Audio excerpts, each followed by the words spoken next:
it was time to get to higher ground? Was it just on your phone? Did somebody call you? How are they telling folks to get out of there? Yeah, we had about three cell phones in the house at the time, and all of them went off. You heard that warning sign. Ironically, on Wednesdays here in Pacifica, they do the siren warning on Wednesdays, and we didn't hear that this morning. I only got the alert on my phone, and obviously, I looked at it, saw it, called work to see if they had gotten any information, and then just grabbed my family, checked on my neighbor who is 91 years old and elderly to make sure she was evacuated as well, and got in the car and drove off. I also got an alert from our school district that they were evacuating kids through an area up the hill, and were asked for parents to come pick up your children immediately. And Gianna, you make a good point. You mentioned that you had to tell your neighbor. There's a different community here that may not have smartphones and may have not got that tsunami warning that was just been issued. So let's talk about that real fast. If you have received that tsunami warning or you haven't heard just yet, the best thing you could do right now is move inland, go as far inland and high as possible away from the coast. Due to this tsunami evacuation throughout all these zones right now, that's what we're monitoring right now. Another thing, of course, stay away from the water, move out of the water, off the beaches, away from the harbors, the marinas, the breakwaters, and of course the bay too. That is the other thing. There's community members just along the ferry building throughout the marina. We mentioned all throughout San Francisco along those shorelines that if they haven't got that alert on their smartphone, maybe they don't have a smartphone, this is the time now to evacuate, to get to that higher ground. There's plenty of hills throughout San Francisco. And let's actually just take a quick look at that graphic real fast. As we zoom in, you'll see it on the left side of your screen. This was just offshore of the San Andreas Fault. This was offshore of Fortuna, just a little bit south of it, a magnitude 7.0. Originally, when it was reported by the USGS, it was only a 6.0. We watched that upgrade as we started to see those aftershocks along that coastline. Now you head all the way down into San Francisco, you see all that pink just highlighted around our communities, our homes. That's the tsunami warning that's impacting everywhere throughout San Francisco. Down along the bay, across our bay bridges, and all the way up closer to Napa and Sonoma too. This was at 10:44 this morning, 62 miles just offshore of Ferndale, and we're now seeing the impacts from that here locally. And of course, the National Weather Service also made another comment too.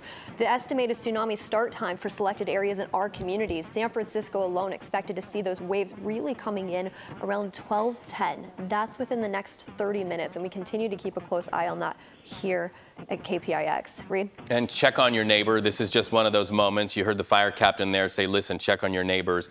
Get to that higher ground. Make sure that somebody you know next to you is also doing the same. And if they can't, help them out. This is a time when community is so important. You know, in situations like these, you often start to see touchstones, human touchstones to the story. I just got this from the San Rafael City School District. This school district covers many schools there in San Rafael, and San Rafael has portions that are right there at the water's edge. They are saying they are aware of the tsunami warnings, but they want to let parents know that emergency officials are in touch with all schools, and at this time, all students and staff are safe. The school day, at least in San Rafael, is continuing as normal. That's a contrast to what we saw, Liz, down in Pacifica, where young people are being evacuated up to Oceana High School. Yeah, that's right, Reed. And we're hearing that BART is actually holding trains to the Transbay Tube out of precaution for this. And we're still, kind of seeing how the different communities along the coastline there. Okay, hold on. My producer's talking to me real quick. Say that again, Dave. Okay, we're hearing they're also clearing trains out of underground stations as well. Now we're hearing several schools are evacuated. And earlier, about 10 minutes ago, we spoke with the captain with the San Francisco Fire Department, saying that if you live near the coast, I'm talking if you live in San Francisco, if you live in the outer Richmond, right, if you live over by Ocean Beach, you live near the Marina area, very densely populated areas. If you go to school in one of those areas, check on your kids. They're probably looking for ways to get to higher ground. Also along, if you can see a bridge or you can get to a bridge easily from where your home is in San Francisco, chances are you need to move to higher ground. The fire captain said right now there's not necessarily an evacuation point. They're working on that now. I'm anticipating some information coming on that.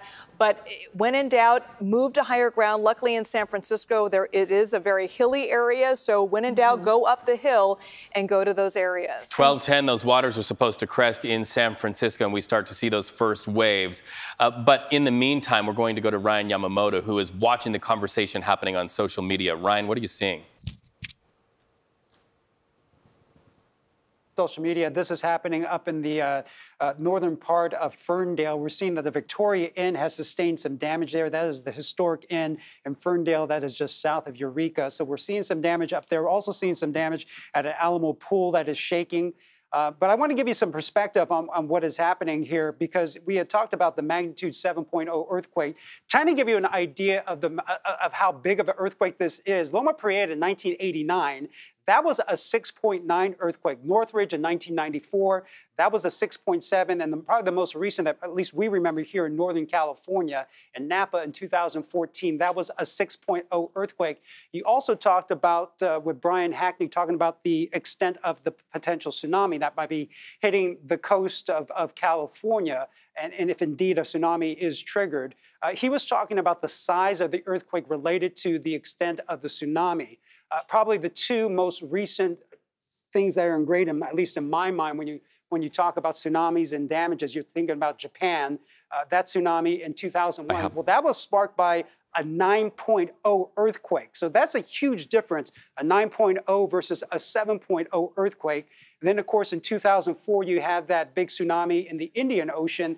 That was sparked by a 9.2 or 9.3. So there you have your comparison about how strong the tsunami may or may not be versus a 7.0. But we're looking at some video right now of some damage happening in some different areas right now. I believe this is in Alamo. They felt some shaking at this pool right there. And so, as you know, when the earthquake hits a pool, the water starts sloshing in and out. But the good news is the epicenter of this earthquake, even though it's extremely strong and it's off the coast of Northern California, it's in a very remote area, so there's not a lot of large buildings, and so not a lot of things that can come toppling down. But we're working to get some images coming off from the Victoria Inn in Ferndale, and you can see, and from that video, once we get that up running, you can see a lot of bottles on the ground. The door of the inn, the historic inn, has fallen down. And the bar the bar area is completely just shattered glass all over the place. But as you can see, the extent of the tsunami all the way from the San Francisco Bay Area up past the Oregon coast. We're keeping a very close eye. I think you had mentioned that a lot of people are kind of timing the potential tsunami. And then you're seeing a lot of people right now, they're getting to high ground, and you have a lot of looky-loos. There's a lot of video and pictures of people on top of Fort Mason looking down at the bay. They're in a safe location, but they're trying to witness what potentially might be a tsunami coming into the San Francisco Bay. Thank you, Ryan. I want to get to Angie, who works at a Humboldt. And Angie, are you on the phone? Can you hear me okay? Angie, are you there? I can hear you. Can you hear me? Hi, I can hear you. It's Elizabeth with CBS News Bay Area. I heard that we're hearing that you felt the earthquake. What was that like? Tell us about the shaking, that initial quake. It was pretty frightening. It all happened so suddenly. We're all moving around trying to get the restaurant ready for opening. We opened in less than 10 minutes, and all of a sudden it just started shaking. We're all so out of breath from running out and grabbing everything that was important and grabbing each other. The first thing we worried about was just grabbing one another and getting out of there. Sure. And where have you gone now? Have you moved to higher ground? Well, there isn't really any immediate higher ground near us. We're right at the edge by the river, right here at the Rio del River, the Eel River. And so the first thing was just to get outside, but there isn't any real higher ground like directly next to us. We'd have to run a couple blocks. And we're hearing the power is out to most of that area. Are you seeing that where you are? Yeah, we have no power. We're unable to open the restaurant. We're currently just trying to assess the damage, clean up a little bit, and then keep the refrigerators closed since there's no power. We don't want anything else spoiling any further. And what are crews in the area telling you? Are you seeing a lot of emergency crews going around telling folks to try to get out of there? Yeah, we went to the bar right attached to the building, and we went to go check on her, and she was very distraught. And then we checked on the neighboring stores, made sure everybody got out okay, and it looks like everyone got out okay. And Angie, what's the plan moving forward here? I mean, there's still a tsunami warning for that area. Are you moving to another area? Are you staying outside where it's safer in case there is another earthquake? We know there's been some aftershocks. Well, for the first few minutes, we were remaining outside, but everybody's just so on edge, we decided to go check on the neighboring stores, make sure everyone got out all right. And then once that was done, we came back, and right now we're just assessing the damage and trying to clean up a little bit. But we'll probably move once everybody gets back with their kids. My bosses went to go pick up their kids, and then we should be heading out of here. Right, and talk to us about the communication in these areas, because all of the emergency responders from the Oregon coast all the way down to where we are in San Francisco and beyond are saying stay in touch with these alerts, pay attention to these alerts. What kind of communications are you getting there in Humboldt County? If the power is off, are you just limited to cell phone communication? Yeah, we're just working with the phones. Thankfully, we have a landline that we're using right now. Paint us a picture, because we saw some of the images out of a business there. It looked like it was powerful enough to rip a door off the hinges and shake up things quite a bit. Paint us a picture. If you were calling on the cell phone and you were telling somebody out of state what you're seeing, what are you seeing? Well, I'm seeing a lot of pieces of the drywall everywhere. We're in a very old building, so we tried to quickly get out, but the doors of the refrigerators are swinging open. Things are falling out of the refrigerator, and then chunks of the wall, we could hear it cracking and see it cracking. And so right now we're just trying to sweep up all the mess from the broken chunks of wall. Okay, Angie, thank you so much. Important to get your perspective. We will be checking back in with you, hoping that you and everyone in your community are safe. But Liz and Jess, this is just important to talk about here, because they were the closest. They are the touchstone to what is now the ripple effect to all of us down in the San Francisco Bay Area. Once again, we're watching our clock. We hope you are as well. It's 11:46 right now, Pacific time, 12:10. The first time that we will see those tsunami warnings deliver on the impacts. And speaking of the timeline of this too, this earthquake happened just an hour ago at 10:44. The time now is 11:47, and as we are continuing to keep a close eye on that tsunami warning, we're watching the aftershocks. You can see it on your screen to the top left. There's been 10 aftershocks so far, just offshore, closer to Eureka, all throughout Humboldt County. One of the strongest aftershocks reported so far has now been downgraded to 4.2, but this is continuing to last throughout these communities, and they're continuing to feel those impacts just after that initial shock of a 7.0 magnitude earthquake at 10:44 this morning, just offshore of Humboldt County. And you see that map to the left of your screen, widespread throughout that coastline, anywhere from southern Oregon all the way down into the Bay shoreline near San Francisco, Bodega Bay, down closer to Santa Cruz too. We're now under a tsunami warning until further notice. And when the National Weather Service does issue a tsunami warning, the first thing you need to do, immediately take action. This is a dangerous situation.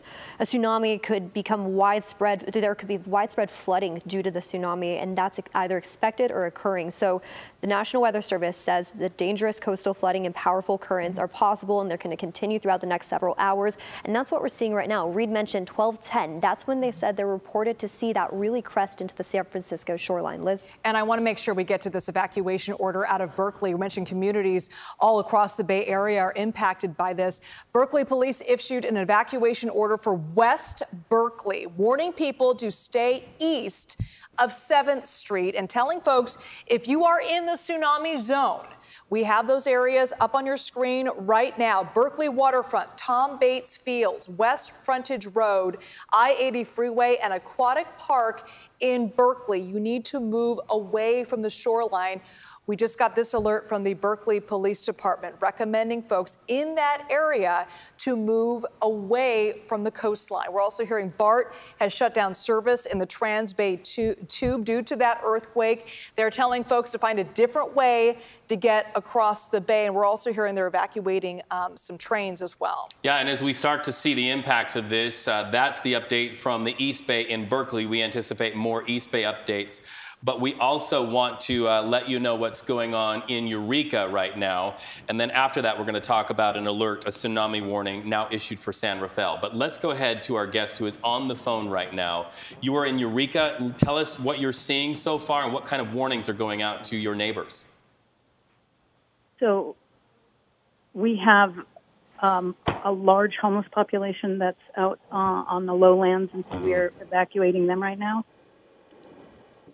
So, and we do know that many of our homeless community, unhoused community do tend to congregate in those water areas. During flooding events, we have seen tragedy after tragedy here in the Bay Area just from rising waters from that. What's the effort then to get people out, those unhoused people in those waterway areas? Yeah, we've got officers helping move people, and it was a very rolling earthquake. I was standing on the street. It was very gentle but long, and right now we are, there's a few traffic collisions. We have a bridge that is being blocked. We're trying to get people over it. So far it doesn't look like there's too much building damage, but we are just trying to get people to higher ground. And Laura, you're with the Eureka. I'm sorry to interrupt you, Laura. If there is a tsunami. Yeah, and Laura, I just want to reiterate this. If there is a tsunami warning, what are you telling people in your community to do? What are the police urging folks to do right now? It's hard to hear you, but I'm saying just people need to get to higher ground, and we will let people know when the tsunami warning has been lifted. But it could probably going to be several hours, and we just ask people to be patient. And are there evacuation evacuation areas that the police department or the fire department has designated in their Eureka area for folks to go yet? I don't have those in front of me right now, but if our social media shows a map of the areas that are. I'm getting a report that they didn't. Okay. Well, thank you so much for that. And speaking to social media, I'm also monitoring the neighborhood app, and you are encouraged to monitor any stream of information you can get to help your neighbor. This just came in from the city of San Rafael. So now we're going to jump up into the North Bay. They are advising all people in those coastal and bayfront areas of San Rafael to move to higher ground. Also, they say the tsunami is expected to hit up north at 12 p.m. according to the people with the city of San Rafael. The emergency management officials at Marin County have also issued an alert. They are saying Marin County's ocean and bay coastlines should expect 12 p.m. So listen, we've been telling you 12:10 p.m. for San Francisco Bay Area. Further north, up into Marin County, they are saying noon. So if you are listening to us in Marin County, especially out at Point Reyes, etc., up in the north, be aware that in 7 minutes you will start to see that water crest and go higher. They are saying if you are unable to go to higher ground in Marin County, stay away from harbors, stay away from coastal and low-lying areas until further notice. And Jess, we're understanding that there are 3 levels to these tsunami warnings: a water level, an advisory level, and a warning level. We are at level 3 in that warning. Which is the one where we need to take immediate action. Exactly. Now, the National Weather Service has issued this. It's dangerous along those coastal areas for coastal flooding and powerful currents that are definitely possible right now. Another thing to mention, too, though, is we take a look just at the earthquake aftershocks. We continue to monitor this closely, but by the numbers, what the USGS just reported is our aftershock forecast for this specific earthquake. As of now, so about a 5% chance that we'll see anything above a 6.0. As we take a look at the lower percentages, about a magnitude 4.0, where there's still about an 87% chance that we could see one throughout the next week after this. And I think that's important to note, too, because we're monitoring in live time. There's community members all throughout that coastline, closer to Eureka, Trinidad, Humboldt County, all along that coast, still feeling the aftershocks.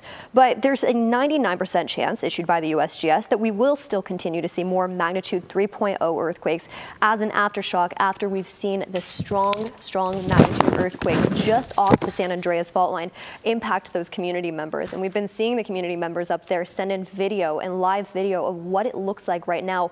It was a rolling earthquake for many community members up there. We saw the aftershock still impacting them.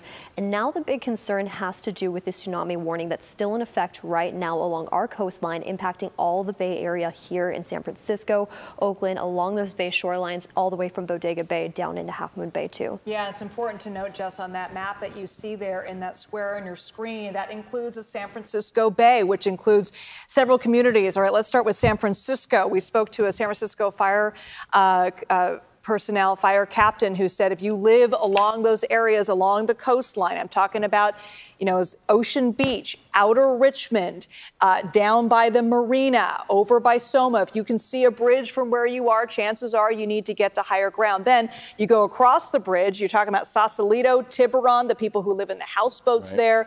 And then you go all the way to Berkeley. Folks in Berkeley are being told if you live along the waterfront to move to higher ground. I believe that was 7th Street.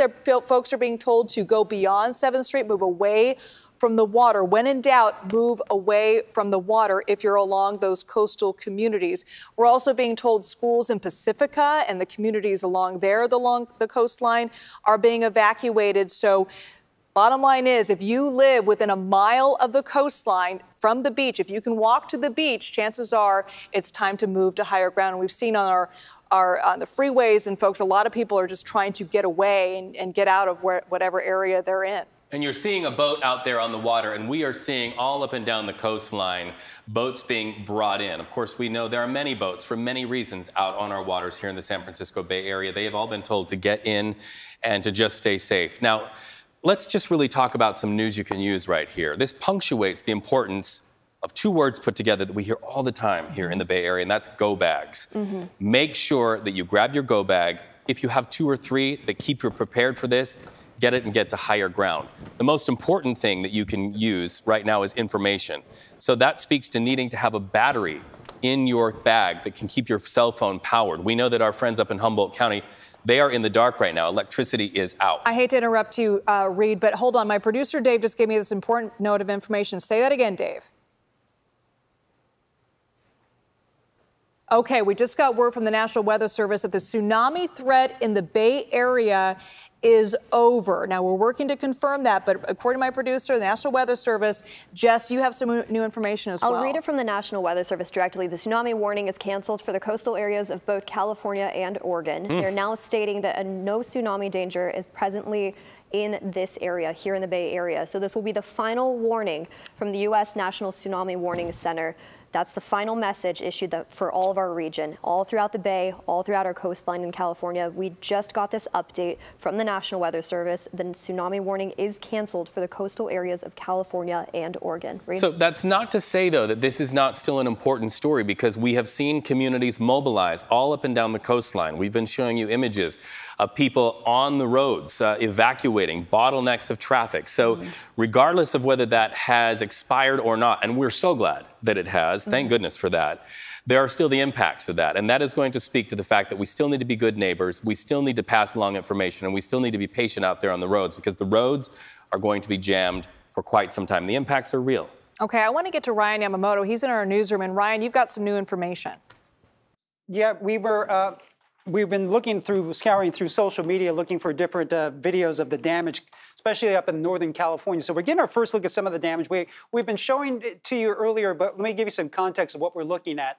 The first video, this is from the Victoria Inn in Ferndale. You can see that door has collapsed, the glass is shattered, all the bar items and the drinks and the liquor, that has all fallen down. This is in Ferndale. This was built in 1886. It's called the Victorian Inn.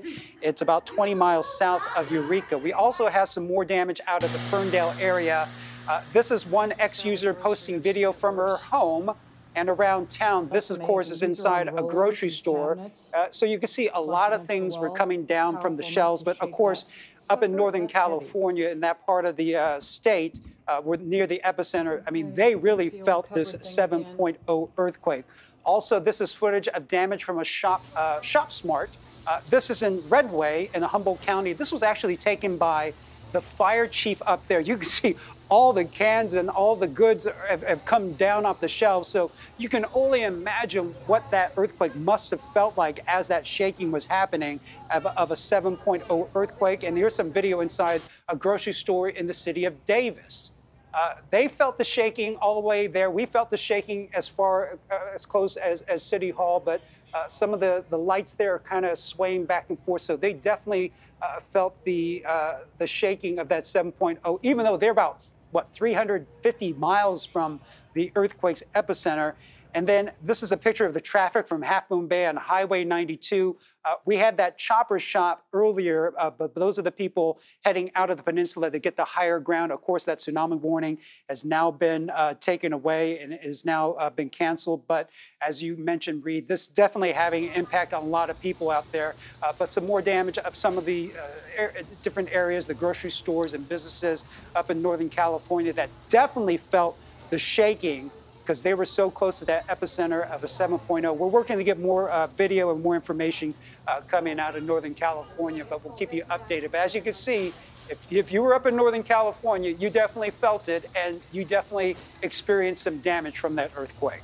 Yeah, we spoke to a couple people who live up there, Ryan, and they described it as sort of this rolling sensation. And, you know, I've lived in California my whole life, and we know a lot of people up there have lived there too, and they've felt earthquakes, but it doesn't matter. Every single time you feel one, it is shocking. Oh, yeah, there's that moment, right, where you just kind of stop and you pause. You and I were in the studio for the noon show during, I think it was only like a 4.5, and you and I both, we froze and we looked at each other, and then we looked up, and I remember watching the lights above us just swaying back and forth. And so it is an eerie feeling when you feel that. And, you know, I was here during Loma Prieta for that 6.9 and felt that rolling earthquake. And I think one of the people that you spoke to up in the Eureka area, she says it was also a rolling feeling.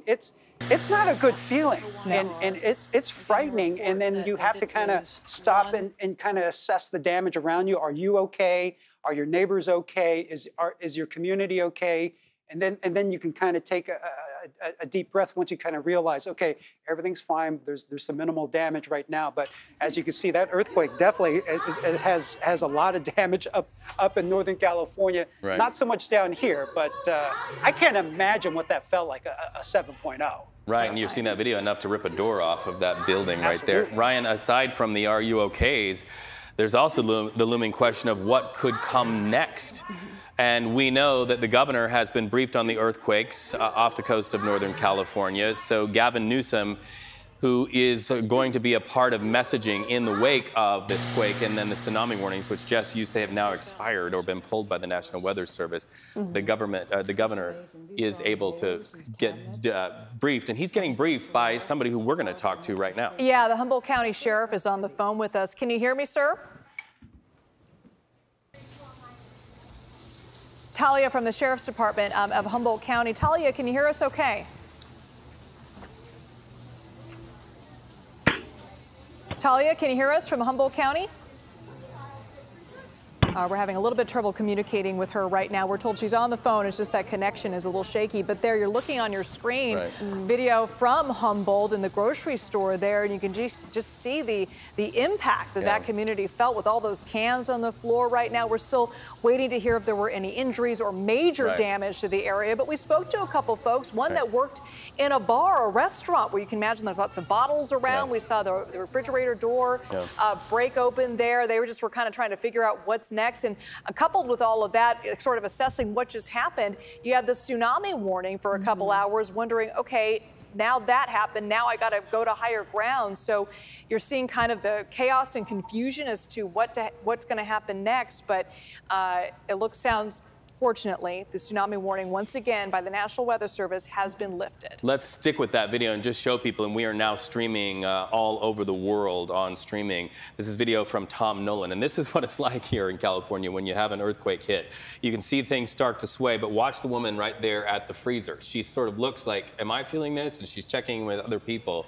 Yes, feeling that for sure. Well, and they're going to continue to feel more as we head into the afternoon hours today. I mean, so far there's now 11 aftershocks that have been reported, and based off what the USGS is saying, the aftershock forecast for this specific earthquake that happened just about an hour ago, we're now expected to see about an 80% chance, 87% chance of still about a magnitude 4.0 or weaker earthquake, or the aftershock just offshore. And you'll see that map that we were showing a little bit earlier of all the aftershocks. It's slowly creeping its way closer to that coastline along Humboldt, and I think that's important to mention too. We're not done just yet. The main epicenter of this is just offshore. 7.0 was reported at 10:44 this morning, but we're still watching those aftershocks creep its way closer to the San Andreas Fault, which is important to note. It's still active along that coastline, and we'll continue to see that into the overnight hours tonight and potentially throughout this week. That speaks to my next question. You know, whether you live in the Bay Area, California or not, everybody in the world knows San Andreas Fault. What's a concern when you have a shaker and the shifting so close to San Andreas, Jess? Well, of course, the strength of it, right? This is just offshore of that fault line that runs along that coast in southern portions of Humboldt County, stretching down along that coastline near Bodega Bay, down into San Francisco. We're used to seeing earthquakes along this fault line, but one of this strength, of course, causes a lot of concerns, especially for those aftershocks that are going to linger, not only today, but the rest of this week, too. The aftershock forecast still shows a 99% chance issued by the USGS of at least a magnitude 3.0 earthquake to continue throughout this region, and we're watching that in live time right now. The the USGS just within the past 2 minutes has reported a 3.9 earthquake, a 5.0 earthquake, and that's just offshore where you see Rio Del right there on the map, Garberville. Those are the communities we continue to keep a close eye on right now. And one of those communities that really acted swiftly, especially when that tsunami warning happened, was in Pacifica, and our very own Gianna Franco is in that area right now. Gianna, do we have you on the phone?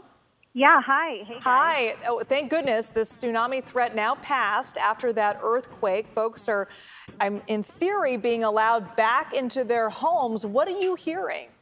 Yeah, you know, it's where we came, we first evacuated up to Roberts Road, and then we went further back in the valley to an area where it's near Crespi and Fassler. And I have like a really good view of Highway 1, and I can see part of the ocean.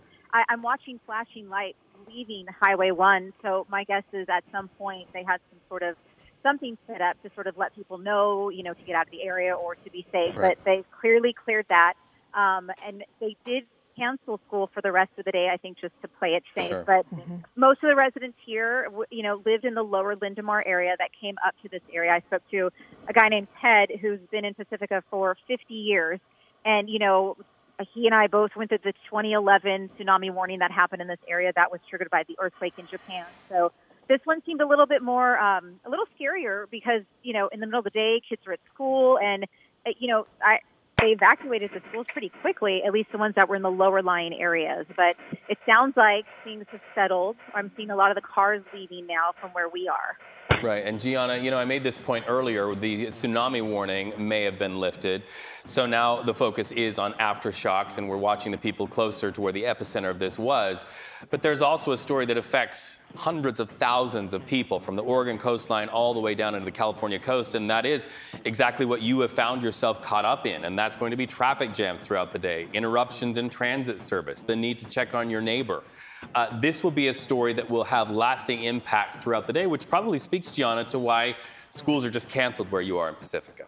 Yeah, I mean, one of the reasons why we left the area we were at originally on Roberts Road is because it started to get so crowded with so many vehicles. People were making illegal U-turns, and I could just see the traffic backing up. And I just had that thought. It's, I've got me, my kids, my mom, our animals with us. I did not want to be stuck in any sort of backup or issue, especially if there was a need to evacuate even further back. And I'm curious. Sorry, go ahead, Gianna. I'm sorry to interrupt you. No, you are seeing that. You are seeing that. My stepson is on that road right now, and he's texting me, telling me it's kind of a madhouse. Yeah, everybody's kind of relieved that the tsunami threat has passed, but now they're just trying to get back home. I'm curious, Gianna, I mean, you work in the news business, so you're very connected to what's going on at all times, but I'm thinking about the folks that aren't necessarily always connected to the news that's happening right now. They're not on their Twitter. They're not necessarily looking at their phones all the time. How was the community around you notified that it was time to get to higher ground and get out of that neighborhood? Were there calls? Were there specific warnings to your neighborhood? Well, for us personally, we got the alerts on our cell phones. And then, when I walked outside with my family, I could, chatting with neighbors. They also got alerts. My elderly neighbor next door, she does have a cell phone, but obviously I went and checked on her first to make sure she was being evacuated. I think for the most part, people got the cell phone alerts, and we got them pretty quickly. I did not hear the sirens. We have a warning every Wednesday that goes off to kind of test the sirens. I did not hear those go off today. Maybe I tuned them out because I was so busy getting my kids out the door. But that is something I think that, typically happens when there is some sort of warning. Right. But I did not hear that. My alert was via my cell phone. And we know we have a lot of people watching all over the world. We're streaming, and we just want to update people if you're just now logging on or tuning in. A 7.0 magnitude earthquake hit, and you can see right there where the epicenter was. It bounced back and forth, ladies, between 7.0 and 7.3. That quickly turned into what was blaring alarms on all of our phones here in San Francisco, down in the financial district, saying, tsunami alert, get to higher ground. And so that has been our life and the life of hundreds of thousands of people all up and down the Oregon and California coastline, grabbing our go bags and tuning in to information streams and making sure that we can do what these people are doing, which is get away at least 100 feet above water. So if you're just now tuning in, that's sort of the arc of this story. Jess was able to just tell us a moment ago that the tsunami alert has been lifted. Jess, any idea as to why that was lifted so quickly? It really made a lot of people get out on the roads and start to evacuate. I mean, yeah, stretched all the way down into Santa Cruz. We were watching the traffic get crazy along those shorelines as people were preparing for the worst. And the National Weather Service did report that around 12:10, that's the time right now, 12:10, we were expected to see some of those strongest waves near San Francisco. But as this continues to develop, mind you, it was originally a 6.0 reported, then a 7.0, then a 7.3, then back down to a 7.0. This is changing, and first responders are continuing to keep a close eye on that. The USGS continuing to monitor and update, and the National Weather Service is trying their hardest to keep you updated as soon as possible. I also want to mention, too, I was planning on flying with the National Guard today. All those aircraft are now put on standby. I just got this from my commander. All those aircraft for the National Guard here in Northern California are on standby just in case they need to do any response today up in Humboldt County. So not only is it government officials, of course, we're also continuing to keep a close eye on military officials, and just along our Northern California first responders, those are those community members that are ready to go in case there's anything else. But you see that map right there, all those aftershocks. Over 10 have been reported so far. One of the strongest ones happened just about 10 minutes ago, a 5.0 just off the shoreline. You see that larger orange circle well offshore. That's that 7.0 that happened at 10:44 this morning. That was the large one. Now those aftershocks are slowly starting to creep closer to the San Andreas fault line, which is highlighted in that light red color along the California coast. So there are a lot of developments happening right now. And Reed, to answer your question, the National Weather Service is updating us as soon as possible as to why that has been expired. But this is an update. The tsunami threat has now passed after that 7.0 earthquake. And we're expected to see more aftershocks in the coming hours here. They're going to get less and less, but now is the time when you really could expect to feel it. Exactly, and communities like you see right there on your screen, Rio Del, Eureka, Trinidad, all throughout that region. And we could potentially even see some along our California coastline here in the Bay too. That wouldn't be shocking, especially after such a strong magnitude earthquake like we saw just about an hour and a half ago. I'm really glad to hear that the tsunami warning was lifted, because we are now 2 minutes past when we were all told within the last hour when those waterways would be swollen. Now, we just got an update from State Senator Mike McGuire on X. Here's what he has to say. The state is sending immediate assistance to Humboldt and Del Norte communities to assist with emergency operations. He goes on to say there are reports of some homes that have come off their foundations in the greater Eel River Valley region of Humboldt. Homes off of foundations, folks. Approximately 10,000 customers also without electricity in Humboldt County. That from State Senator Mike McGuire. That just gives you pause. Places kids would come home to today to have their after-school snacks now wiped off their foundations. Yeah, you're talking about just the damage that was from that major earthquake. We want to go to an emergency crew member from Arcata. Are you still on the phone there, sir?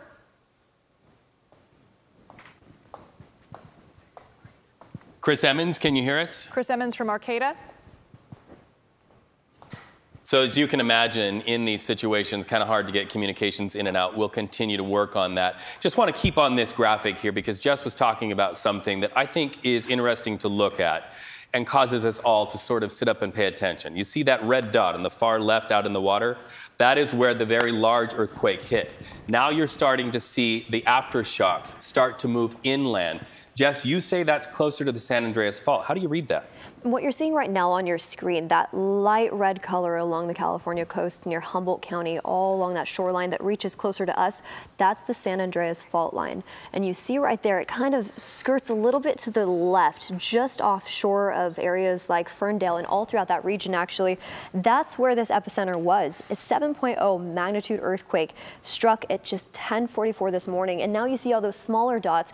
One of the strongest aftershocks just got downgraded. And this is in live time, now down to 3.9. We're continuing to keep a close eye on Ferndale, Petrolia, all throughout this region. These are smaller communities that are still feeling the aftershocks right now. And they will continue to feel those too as we head into the evening hours tonight. I really find it fascinating that right after these strong earthquakes happen, the first thing that the USGS reports is the aftershock forecast. And we're seeing that in live time right now, up to around 10 currently. We're still expected to see about a 99% chance of more magnitude 3.0 earthquakes to occur along that San Andreas coastline that you see just right there. Reed? And I want to toss it to Chris Emmons, who is with the Arcata Police Department. Mr. Emmons, can you hear us? I can hear you. It's actually with the Arcata Fire Protection District. Apologies, you're with the fire department. What can you tell us about what's happening in your community right now? What are you telling the folks who live there? So what we've experienced 7.0. Actually, I've heard reports that it was 7.3 at one point. And as far as our area served, we serve 64 square miles from Arcata, which is home of Cal Poly Humboldt, all the way up to it's an area just south of Trinidad on the coast. And what we experienced was the earthquake. It was strong rolling effects up in our area. Then immediately a tsunami warning came out, and I believe it just got lifted in our area. Yeah. And what are you telling folks now that it has been lifted? Are you saying, folks, it's okay to go back to your homes right now? If I heard you correct, is it safe to go back to their homes? At this point, yes, I would say so, because it's been canceled. Okay. And what about the damage in your area? Did you see some major structural damage in Arcata? So we're currently out doing damage assessment in our response area, and we haven't seen any major structural damage, but our resources are out there currently trying to find out if there is any. They're looking for infrastructure, building damage, anything there might be, but at this point we haven't found anything that's significant in our area. What I do understand where the earthquake was centered offshore is the southern part of the county, and I have heard that there's some more significant damage down that way. Right, we're hearing some homes off of their foundations in Humboldt County. Tell us about this. You know, in these situations, the phrase that we are aware of in the media when we work closely with first responders really rises to where everybody hears it, and that is interagency cooperation and communication. What are you hearing by way of agencies that are near your agency, and what kind of assist can we look forward to for the areas that are more damaged, like where homes are off of their foundations? Sure. So we work closely with our agencies. Most of our agencies in this area are very rural, so we depend on each other quite a bit. Right. We've already contacted our neighboring agencies, and through our County Office of Emergency Services, advised them that we have mutual aid resources to assist them if needed. We've also coordinated with our direct neighboring agencies, and it sounds like they're doing okay at the time, but if they need resources, we will absolutely send our resources to them. Some of our inland agencies that are part of our county, we've already been contacted and advised that they're available to come to the coast and help if necessary.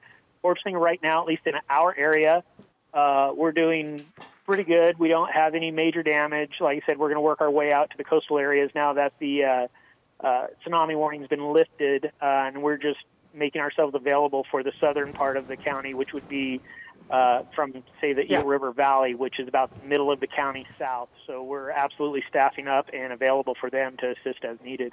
And Chief Emmons, what advice do you have for folks returning to their homes? We've seen in previous earthquakes before, you may not see the damage right away from your home, but it is there. What advice do you have for people who are returning to their homes that may have some damage but want to take things slowly in terms of water, in terms of power, in terms of gas? Any advice you have for people who live there?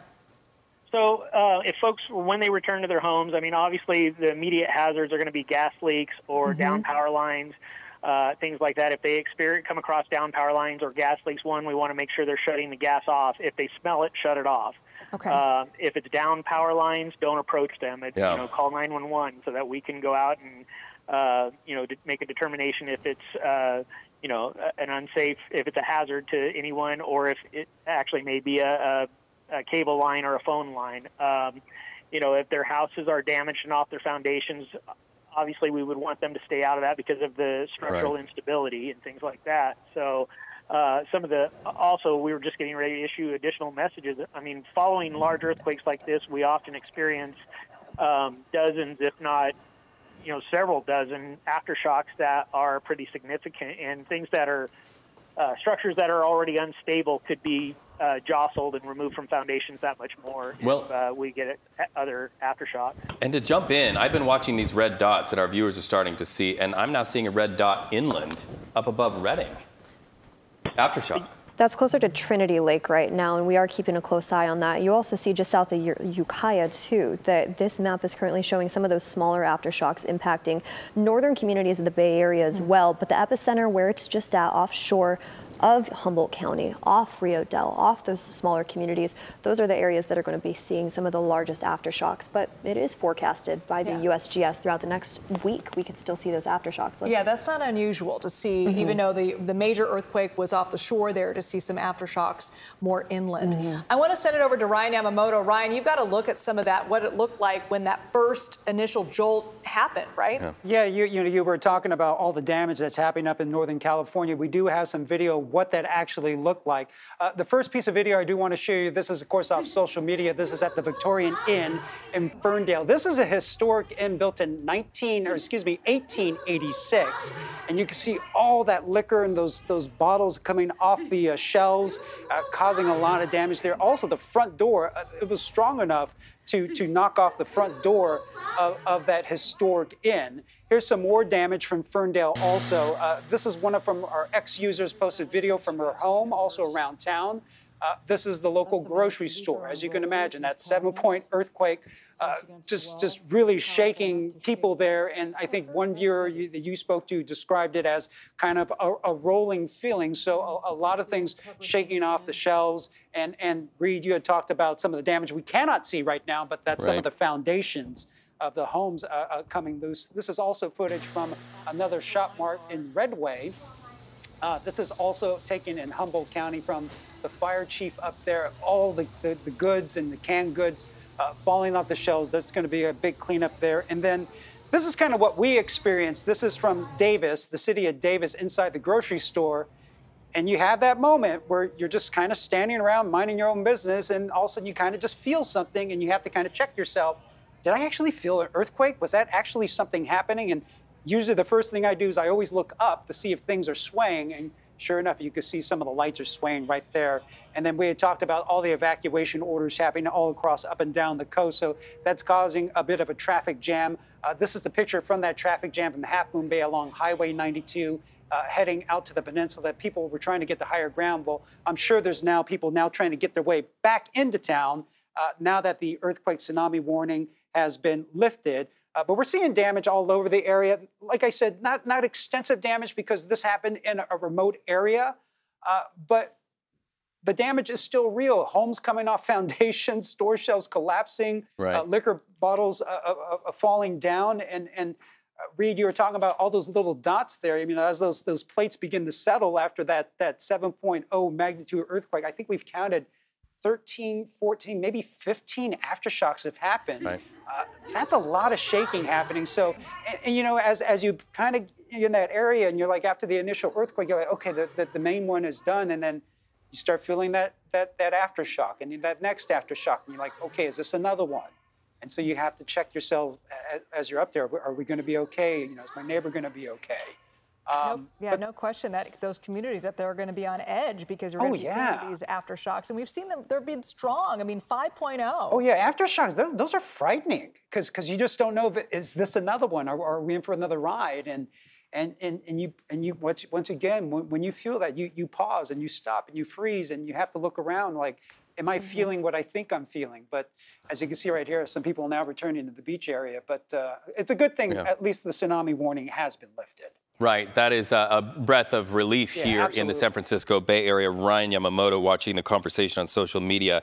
Let's go up to Humboldt Bay, where Fire Department official Talia Flores is on the phone. Talia, we are seeing that post by a state senator about the damage to homes, some off of their foundations. What are you aware of where the damage is concerned where you are? Hi, so currently what we're experiencing is we are assessing damages at this point. We haven't had any confirmed properties off of their foundation just yet. Our crews are out and available looking for those kinds of things, but at this moment, we have not fully assessed damages just yet. Nothing that we know of. What about down power lines, gas being shut off, any power outages that you know of? We did have initial power outages when the earthquake first occurred. It seems that most of the places that were experiencing those power outages and internet outages, those have come back on. We did have an initial evacuation of our waterfront area, which we call Old Town.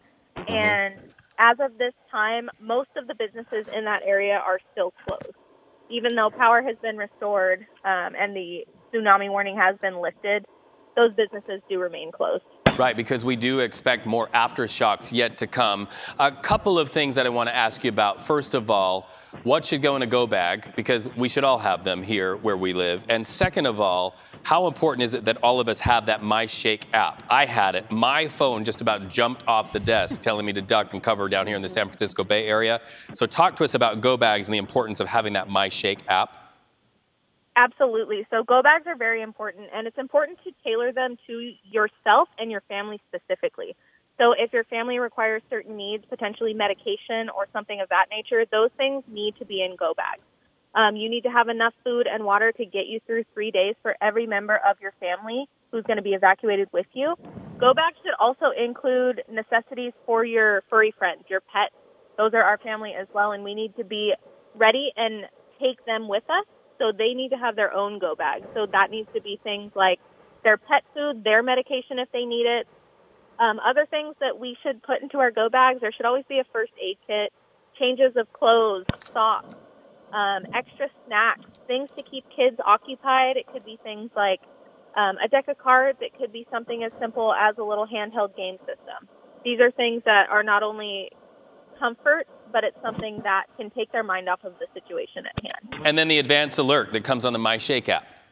Absolutely. So with us in this area, we have a Eureka Alert All app, which you can download. Those things are so important. During the earthquake here, I think the entire room's phone just started yelling before any of us knew what was going on. So those things are very important, and it does give you that time to figure out what you need to do next. And Talia, people, for the folks that live in that area, you know, we mentioned we're still feeling those aftershocks. You mentioned some businesses are probably not going to reopen today just as a precaution, but I know a lot of folks might be anxious to get back to their homes.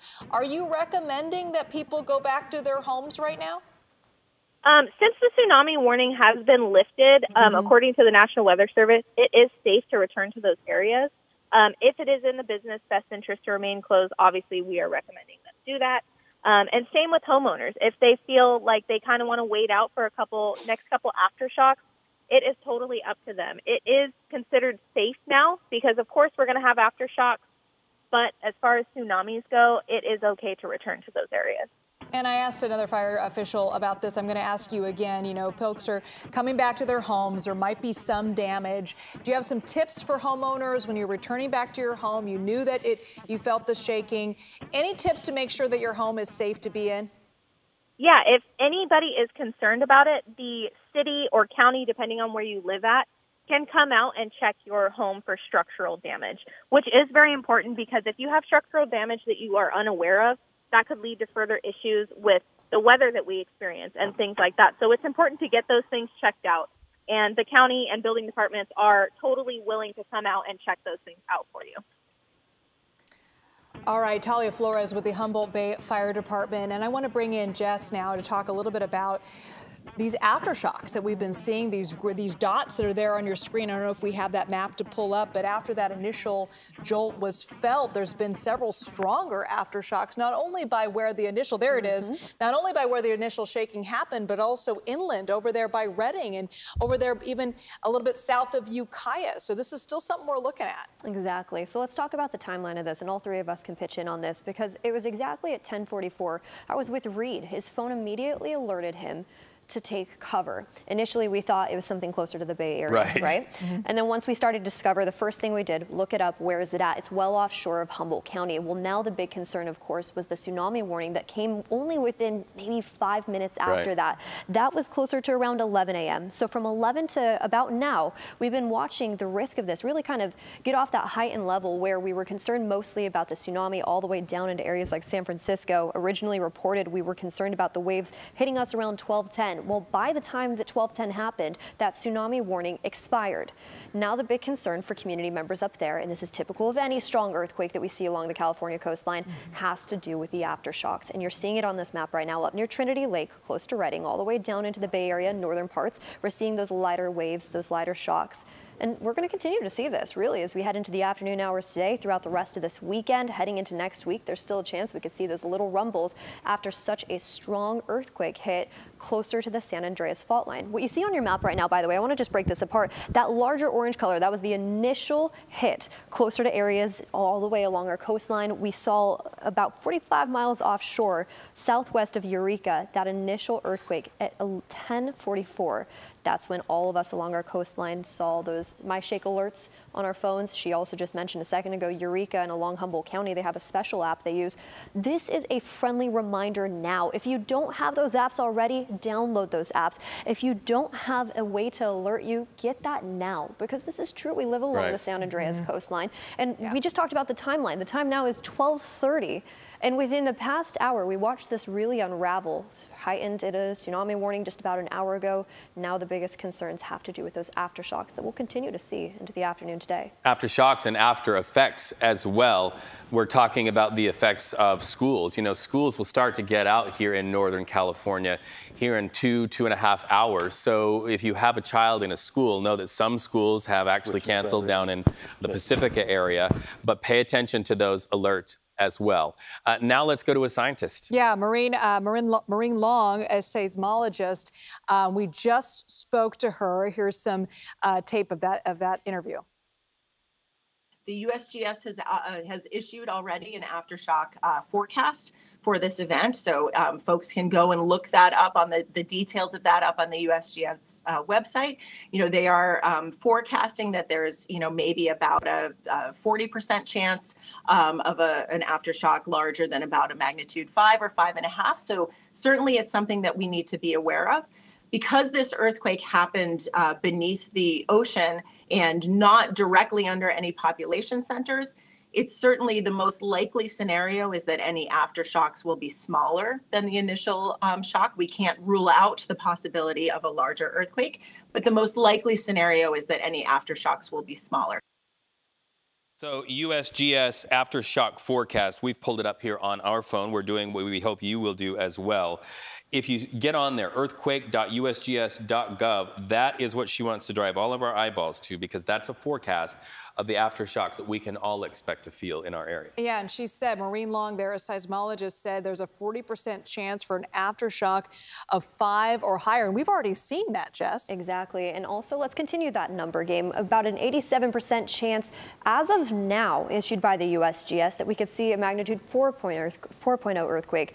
And those numbers really jump to 99%, with about a 3.0 magnitude earthquake still expected right now. And according to this forecast, this chance of at least one aftershock within the next week, that's going to be apparent for us. And we see that right now. I've been updating my phone every 5 minutes or so, and we continue to watch that map populate. Now a 3.4 magnitude earthquake just within the past, let's see, 4 minutes just offshore of Petrolia, and we're over 20 at this point. So we're continuing to watch that kind of creep closer to that shoreline, and that's going to be the big concern for community members there, with that initial shock felt just about an hour and 10 minutes ago. Well, and I'm looking at this, and hopefully we can pull this up, earthquake.usgs.gov, the aftershock forecast, just the regional graphic that they show you right there. it literally looks like popcorn out in the water, the amount of aftershocks that are happening out in the water. And then that popcorn sort of starts to go inland as well, over into Eureka as well. On our screens right now, you're seeing it in those red dots. But what is striking to me is you've seen the big event, which is this big circle right here. Ladies, I'm colorblind. What color is that? It's big and orange. Big and orange. And then after that, I know, my mother's watching streaming. She's like, you inherited the family colorblindness. But then you're seeing the aftershocks come inland. Then you see up by Redding aftershocks. Down south of Ukiah, some aftershocks as well. So that's a good tip from her, because that aftershock forecast is something you want to be watching in the days and the hours ahead. And of course, this all stems from a 7.0 earthquake that happened just a couple of hours ago, as you see there off the coast of Eureka. Again, that big orange dot, or big orange dot there. That was the initial shake, and that prompted the tsunami warning, which is that's the highest warning you can have of a potential tsunami. Now, thankfully, the USGS and the National Weather Service lifted that tsunami threat. So that has now passed. But what we're talking about here is that there's still a threat of some major aftershocks. In fact, we just spoke to a seismologist who said a 40% chance for an aftershock of 5 or higher. We've already seen that. But because of this tsunami warning, because of this earthquake that happened just a couple of hours ago, communities along the coastline, all the way from Oregon all the way down to Santa Cruz, many of those communities had to be evacuated. So now that this tsunami threat has passed, people who live in those areas are now trying to get back home. We spoke to a number of fire departments up in the Northern California area of Humboldt County, saying that it is okay for people to come home now that the tsunami threat has passed, but there is still a looming kind of potential danger here with these aftershocks. Do the aftershocks, Jess, a question for you, do the aftershocks inform whether to keep that tsunami warning in place? Are they looking at that as a metric as to whether to keep that tsunami warning in place? I think initially the National Weather Service, of course, when they put that timeline out, the biggest concern was the immediate threat of if this were to continue, if we were to continue to see these strong aftershocks, those along that coastline need to evacuate immediately, get to higher ground immediately. And now as we're watching this unfurl, mind you, originally when this earthquake occurred, we were reporting it closer to around a 6.0. Then it went all the way up to a 7.3, and now it's finalized at a 7.0 as of now. As we continue to watch this timeline unfurl, now we're about an hour and a half into this, and we're seeing about 20 aftershocks continue to occur just off that shoreline. Now, within the time that we've seen those 20 aftershocks, that tsunami warning expired. And that's important to note too. If the National Weather Service is going to push that button, telling all of us along the coast it is now expired, that is a safety net for us to say, okay, I'm going to give it time, but I do plan on heading back to my coastline home, or maybe my community that I was originally concerned about initial flooding or potential damage when it comes to that water flooding in. Now, as we head into the next couple hours, the biggest concern in my eyes right now, and you see that update, now you're starting to see those inland aftershocks. More dots. Let me see if I can update this real fast. The USGS has been updating us widespread throughout that region, and now a 3.1 magnitude earthquake just happened a little bit inland, and you see that on the map along those hills. These are the smaller communities that we're concerned about right now when it comes to the aftershock, and we're not done seeing them just yet. We just talked about the seismologist coming in and saying that there's still a very high chance that we could see a 3.0, a 4.0, and about a 34% chance that a 5.0 can still occur right now in live time. So we're assessing the damage. There's first responders up there continuing to monitor closely what those community members need, what the damage really is. But now it looks like the heightened risk is really starting to decrease, at least when it comes to the Bay Area, right? Now we're not concerned about a tsunami warning. Now our biggest concerns are our eyes just north of us all the way up into Humboldt County. Okay, Michelle Bushnell, who is a supervisor up in Humboldt County, Miss Bushnell, who's from Humboldt County, supervisor there. She's on the phone. Michelle, can you hear us okay? I can hear you guys. Thank you so much for being with us. What can you tell us about your community right now, and how are folks responding? Are folks being able to come back home? So right now we're still assessing damage. Thank God the tsunami warning has been downgraded. We have a lot of broken windows, water mains, broken chimneys. So we're still assessing damage. We have some houses that are off their foundation. We are not reporting any injuries at this time, but it definitely is still early. Still checking in with everybody. We would imagine that the public utilities companies are very much a part of the response. When I hear houses off of foundations, I think of severed gas lines. What's the risk, especially where gas lines are concerned, or maybe even down power lines? Because we also understand thousands of people are without electricity where you are. But talk to me about the danger of blasts from gas lines that have been ruptured, especially where those homes are off their foundations. Sure. So I was speaking with the fire chiefs in my community. I have about 5 communities within my district, and we are getting a lot of calls of gas smell and gas lines broken. The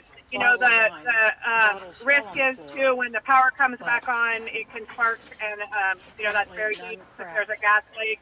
We also have, I've been talking with Caltrans, and we have several bridges that they're assessing and getting engineers out to those bridges to fix those. And Michelle, you cut out there just for a second there, but we're looking at video of just some of the damage in your community at grocery stores and bars and restaurants there. You were in there, you were really close to the epicenter of this thing. What was it like for you when you felt that earthquake? It was quite a shaker, and I instantly knew that we were going to have damages within our stores and busted windows. We have a lot of damage to the commercial community.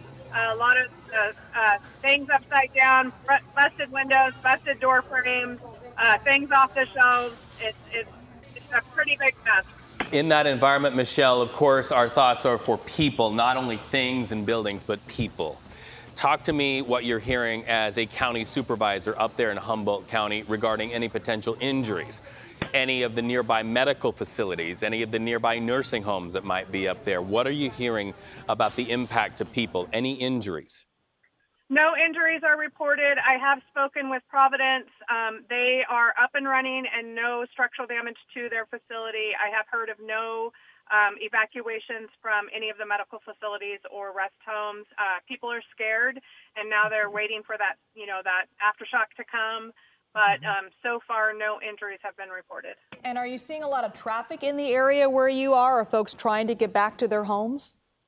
So the traffic lights in Eureka, Fortuna area have been knocked out, and so it's kind of a mess with traffic right now because the traffic lights aren't working. And yes, people are leaving their jobs and going to check their homes, check their families. It was a rather large earthquake and quite a shaker.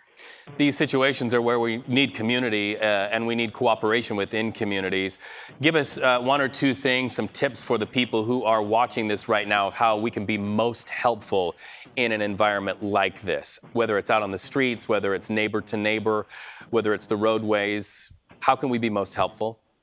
So for the community itself and at large, you need to check your water lines, check your gas lines, check on your neighbors, and just to try to stay calm, and I know that it's going to be a little nerve-wracking for people in the next 12 hours as they wait for those aftershocks to come, but really check on your neighbors. Make sure if you smell gas, go turn your gas meter off. If you hear water, go turn your water meter off. You can always call the fire department to come check, to help you. And any elderly people, please check on them. They really just need to, they live alone. They need to know that everything's okay. Yeah, and Michelle, we're looking at that map of the aftershocks right now, and you're near Eureka. Are you feeling something, the ground shake every couple of minutes? Are you feeling these aftershocks? So I got a report just a little bit off the coast that they were feeling the aftershocks. Inland further, they're not feeling them. I know that they're happening, but they so far are pretty minimal. All right, we want to bid you farewell and best wishes there. Please know we're all pulling for all of you as you get into the training there that is going to prove that in Northern California, we know how to do what's best for our people. Right now, speaking to information and how it's powered, the USGS is having a briefing on Zoom. Let's go ahead and listen into that. Up and one in the chat. So I just want to ask you to ask a question, and then we'll come back to you for more questions if you have one. But next up is Hannah Hagman. Name and affiliation. Hi, I'm Hannah. I'm with the San Francisco Chronicle. I have a clarifying question. At the last press conference, which was super helpful, I asked a question about the earthquake that occurred near Cobb, California, which was initially estimated in the 5 to 6 range. And then Christine Gould mentioned that it was a much smaller event, and then it, quote, reassessed to a 2.5 magnitude. My colleague brought up that on the USGS site, I think that's still a higher number. So I just wanted to follow up. Is that accurate that it was reassessed at a 2.5 magnitude? It was. I perhaps to refresh the page, but the number was adjusted to magnitude 2.5. Okay. Yes. Great. Okay. Could I ask one more question, Paul, or you want to come back to me? A quick question. Okay. Just Stephen, I was really interested in the science aspect you're talking about on how this earthquake occurred. Can you just also like clarify? So it sounds like this, we understand this to be, there was right lateral motion on the fault, and there was more. Can you talk about the horizontal versus vertical and the difference in damage? I'm really interested in that. Sure, and I'll just say this is all a little bit preliminary. We do continue to do analyses on the data to make sure we know exactly how these faults move. But based on the history of how earthquakes in this area occur and our current understanding of the data, this is a fault that trends east to west offshore Northern California, just south of Eureka area. Petrolia is the nearest populated place, which is a little town just south of Eureka in the mountains. And there's two sort of different parts of the Pacific plate, so the oceanic crust underwater, and the plate to the north, the Gorda plate, is moving to the east underneath North America, and it's moving faster than the plate to the south. And so because of that, this difference in velocity is accommodated on this Mendocino fault. And in this case, it appears that the fault, the earthquake, was what we call right lateral. So the plate to the north moves farther to the right. If you're standing on the fault, that's what it would look like if you're down there on the floor of the ocean. And so, this is largely horizontal motion. And this is similar to the San Andreas fault, which is the most famous fault in California, has earthquakes, and those largely have horizontal motion. So they generate a lot of shaking, but it's not like one piece of land goes way up higher than the other. And there are other faults, for example, the Cascadia subduction zone to the north. That's the long fault that traces offshore the entire distance up into offshore Canada. And that one tends to have a lot of vertical motion because it's actually one plate diving under another. So in this case, two plates sliding back against one another and largely horizontal motion. And so that is less likely to lift up the water and create a tsunami than if the ground actually moved vertically quite a bit. Yeah, imagine taking a cup of water and a knife and sort of slicing through the cup of water, and nothing really moves. The knife just sort of goes through, and that the water's moved really. Yep. Great, thank you for that analogy and that explanation. Next up is Monica Woods, affiliation, please. Hi there, Monica Woods, ABC 10 in Sacramento. Thanks again for doing this follow-up presser. I want to put into context and perspective, perhaps, that this was an offshore earthquake, 7.0. A lot of people reaching out to us that they were in the 1989 San Francisco one, which was smaller. So what are the similarities and the differences in an offshore earthquake or a landmass earthquake? So the things that really affect how much shaking people feel is how far they are from where the earthquake is generated and how deep that earthquake is in the crust. So in this case, the earthquake is not particularly deep. We're still working on a good estimate, but it's on the order of, 10 to 20 kilometers deep, but it's fairly far offshore. So if the earthquake happens farther away, there's less shaking. And in the case of the 1989 earthquake, it occurred underneath the Santa Cruz Mountains in the Bay Area, and the shaking radiated under a lot of urban areas. And a lot of the damage was due to things like weak soils and liquefaction. And so this, because it's farther offshore, farther from populated places, we just don't anticipate the sort of humanitarian effects that we see from these earthquakes that occur under the land. Great, thank you, Steve. Next up, Tara. Hi there, it's Tara Duggan from the San Francisco Chronicle, another Chronicle person. I appreciate it. Just wanted to get a little more information about the tsunami warning and why it was, first announced and then changed. It sounds like you kind of addressed that a little bit with the science earlier, but could you go into that a little more in detail? I think it's important to emphasize that NOAA is the agency that handles the tsunami warning. So we're not really privy to that system. We see that as they are issued. But certainly an earthquake that's this energetic offshore underwater is something that is going to be a cause for concern for tsunamis. And it's possible that some of the initial estimates of motion made it look like there was a possibility of a tsunami. And once those were refined, the chances of a tsunami actually went down. And so that's a little bit speculative, but that's our current understanding of things. And that could be updated as we continue to look at these data. Okay, thank you. So you don't think it had perhaps anything to do with the type of earthquake it might have been, or which fault it was exactly coming from?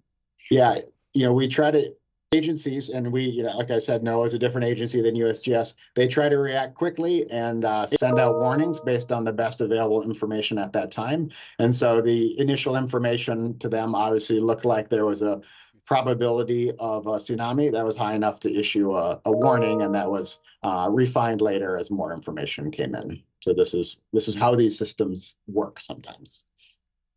Okay, thanks so much. Great, thank you. Cron TV, you're on.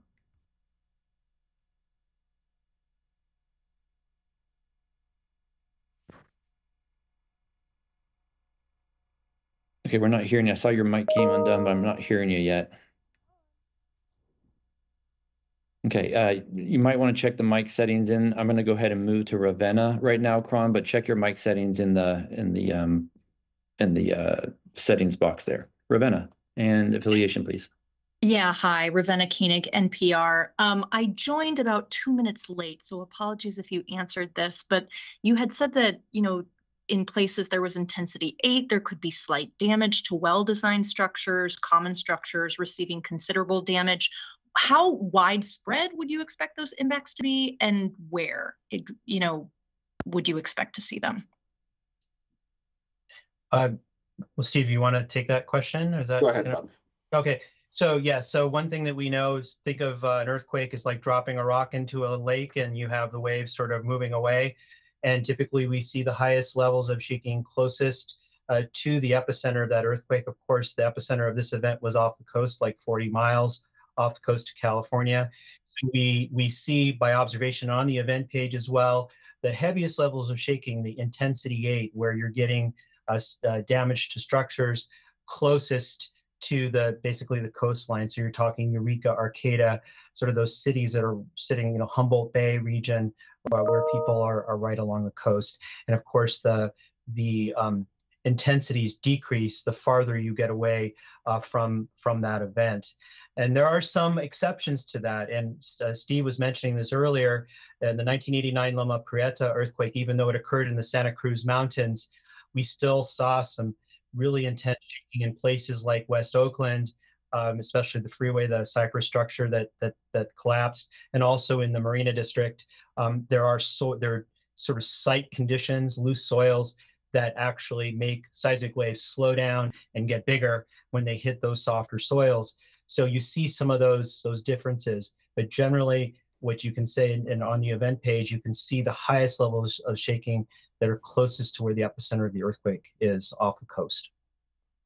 The one nuance I would add to that is in this area, Eureka is the main population center. That's going to be that, and some towns around that. And some of those towns sit on, like, the Eel River has a fairly large delta. Yes. There's some marshy sediments. There are some loose sediments. So the effects of what actually a structure is sitting on top of in terms of the soil conditions can be very important. So when we see an event like this, the first thing we think about are those people in low-lying areas, maybe on river or coastal sediments, that sort of thing, and places that are up on hard bedrock are going to be less affected. But again, it's pretty early for us to really have a good comment on the damage that occurred up there.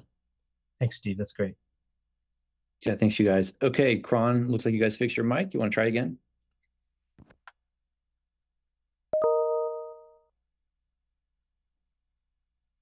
we're not hearing you. You know, sometimes if you're wearing a headset, you know, take it on, or maybe put the headset on if you're using that.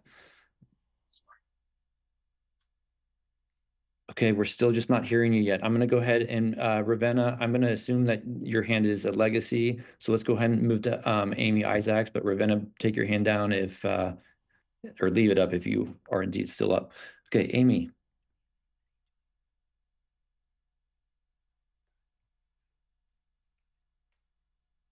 Okay. All right, we'll just go ahead. Let's go ahead to Elise Cox. Hannah will come to you in a second. Elise Cox. Yeah, hi, it's Elise Cox, and I had two questions in the chat, but I was also curious about the relationship of this quake or quakes, which I'm asking you to clarify, to the you know, the big one that's expected off of Point Mendocino. Does that make sense to you guys, or is that? I didn't totally catch that. Did you catch that enough, Bob? Yeah. Did you hear me at all? Are you able to hear me at all? There might be some. Yeah, we can hear you. Maybe restate the question. Yes, please. Okay, so first of all, was it one quake or two? There was one large quake. This magnitude 7.0 was the large quake, and that was far larger than any of the aftershocks that we've seen so far. Most of the aftershocks, I haven't looked at the latest, but are no greater than 4.3-ish, something like that. So one large 7.0 followed by some much smaller aftershocks. Okay, I did see that it had been measured as 7.3 by some of the equipment. It is possible there was an early estimate of 7.3 as more data has come in. It's been refined to 7.0, and one of our seismologists made a comment recently that they expect the magnitude to hold at magnitude 7.0. Okay, and how does this compare with other large quakes in the past? Bob, you want to take that one? Well, in the case of earthquakes in this particular region, I mean, in the last 5 years, we've seen events upward of magnitude 6. So magnitude 6.4 back in 2022. So these events events do occur in this region. We know this is a very active region. So not that we would like to say that this is something that happens all the time. Magnitude 7 events don't happen all the time, but this area certainly can expect earthquakes this size because this is where they happen to be located in sort of the tectonic environment that they're in. And so this region is not any stranger to earthquakes that are magnitude 6 and larger. I think when I joined, you said that this was 8 times greater than. To the scientists with USGS briefing us on that magnitude 7 earthquake and the impacts and aftershocks. This science story, a people story, as we continue to watch the aftershocks roll in and the response from people. Yeah, and the tsunami alert went into effect just a couple hours ago. And when it did, residents in Pacifica sought higher ground, people getting into their cars and parking on hillsides above that coastal town, just trying to get away from the shoreline. I want to take it over to Ryan Yamamoto, who's standing by with some new video and some new information. Ryan? Yeah, we've got some new information. We have some look at the damage, of course, up in Northern California, but also down here in South San Francisco. This is video of the Seas Candy in South San Francisco. We all have driven by this place. They were evacuating earlier today. This video was sent in from our producer, Alondra, whose mom works at that factory, but you can see all the people making their way out. This, of course, was as a precaution, as that tsunami threat is now over, so a lot of those people are heading back to work. I do want to mention one thing. We were hoping to get this video in, but the Fern Bridge, this is in Ferndale, had sustained some damage. And so they're now working to figure out and assess the extent of damage on the Fern Bridge. That Fern Bridge, if you know that area, goes over the Eel River. And back in 2022, it did sustain some damage from a 6.4 earthquake, causing $6 million in emergency repairs. So here's this video right now. We just got it in, but you can see some of the piping and some of the railing that has been bent. Also, some of the concrete has come loose, but this is a bridge that is a main thoroughfare through the town of Ferndale, but the Fern Bridge. So once again, they are now assessing the damage of that, and it did sustain damage back in 22 when a 6.4 earthquake happened, and they needed $6 million in emergency repairs. But you can see that concrete, I mean, it's just basically got shook loose. And you know, the concrete and roadways area, those also sustain damage. So, you know, as we go throughout the day, we're going to learn more and more about the damages. We've heard about some of the homes, some of the chimneys. We also seen, of course, some of the storefronts and the bars and restaurants and grocery stores. Those all sustain damage. But as we go on through the day, we're going to hear a lot more about the extent of damage. And I think you had talked to one of the state senators. They're already sending emergency funds up into the Humboldt County area. Yeah, and we're waiting to hear from the governor in just in the coming hour or so about the damage and then the relief efforts for the folks who were really hit hard by this. But I want to bring in Jess to talk about kind of who felt this initial earthquake and then the aftershocks. Well, this is issued by the USGS, Liz. And as we take a look at the epicenter, of course, it was offshore, about 45 miles offshore of areas like Ferndale throughout Humboldt County. But notice the Sacramento Valley real fast. From Redding down into Chico, down into Sacramento themselves, they've also felt those light that light shake initially. This is from the initial 7.0 that happened at 10:44. And keep in mind, we take a look back just about 2 hours ago. A lot of us here in the Bay Area initially got that My Shake alert that said, take cover, get under something safe. And we continue to keep a close eye on where this earthquake was even at. We initially thought it was closer to us here in the Bay Area, and we continue to find out that 7.0, originally reported as a 6.0, was well offshore of Humboldt County. But you see that Did You Feel It map all the way down into areas like Santa Rosa and Davis. We're getting reports right now that they felt it as well, stretched all the way up into Ukiah, but the initial epicenter just offshore, that's where most of that damage is, just along those coastlines south of Eureka, north of areas like Ferndale. From our team to you at home, no matter where you are listening to us, you've been watching continuing coverage of that 7.0 earthquake that hit and the impacts and the aftershocks. We will continue monitoring this. You can watch continuing coverage on kpix.com and also on CBS News 24/7. Our teams are spanned out throughout the state of California, even up into the state of Oregon, where we are going to continue to bring you this story. It is that moment when a science story intersects with people's story. And also we're going to be hearing an update from Governor Gavin Newsom very soon as well. Hopefully that's going to happen within the hour or so. But again, that tsunami warning has been lifted from Oregon all the way down to the San Francisco Bay Area, down even to Santa Cruz. So we're going to keep you updated online, kpix.com. Stay with us.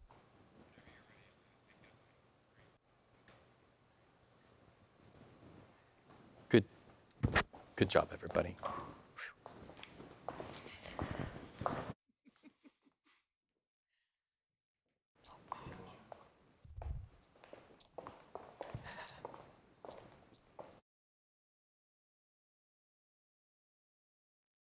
All right, we continue our coverage of this 7.0 magnitude quake in the waters off of the coast of California, right close to Eureka. You can see that image right there. That's the Did You Feel It? And you see at the top, weak on the left, violent on the right. Looks like the lion's share of the really intense shaking was near Eureka. We are hearing from people in that area, Humboldt County. That's where the lion's share of the damage is, Liz and Jess, as we continue having this conversation on streaming. Homes in the Humboldt County area reportedly shaken off of their foundations, of course.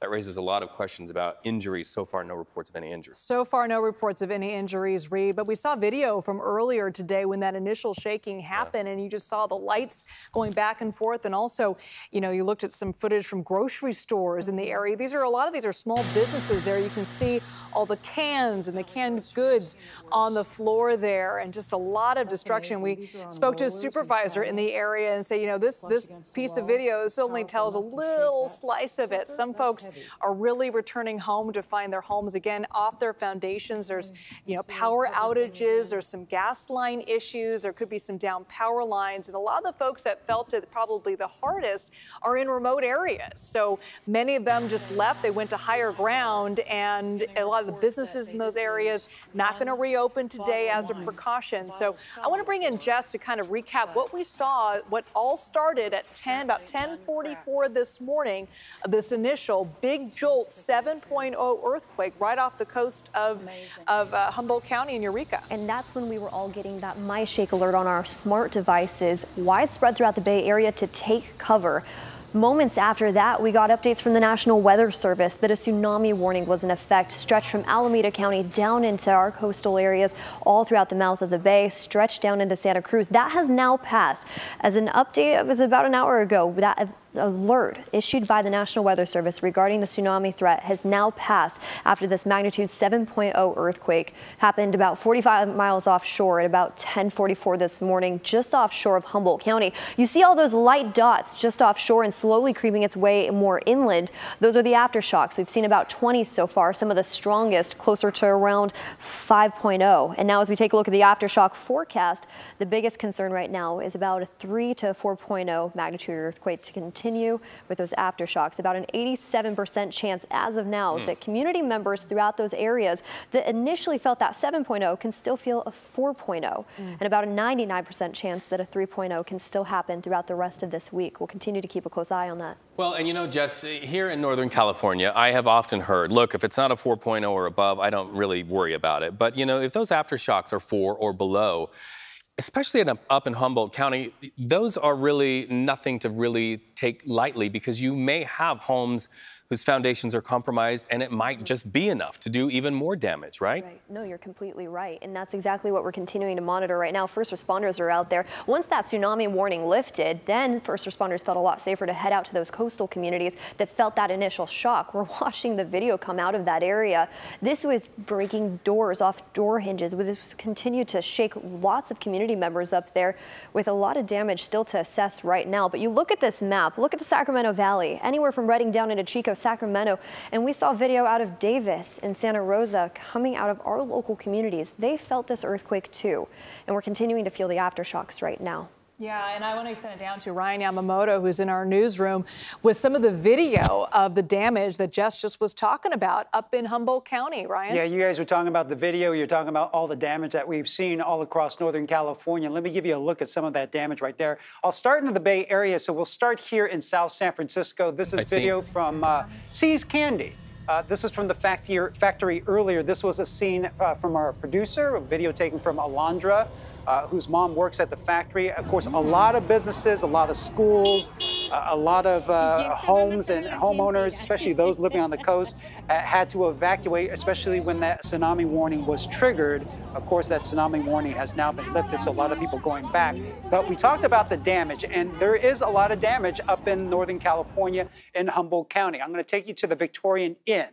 This is a historic inn in Ferndale. If you go to Ferndale, you've probably been inside. It was built in 1886. You can see all the liquor bottles have fallen to the ground behind the bar, creating quite the mess. That shaker so strong that 7.0 has shook the front door right off of its hinges.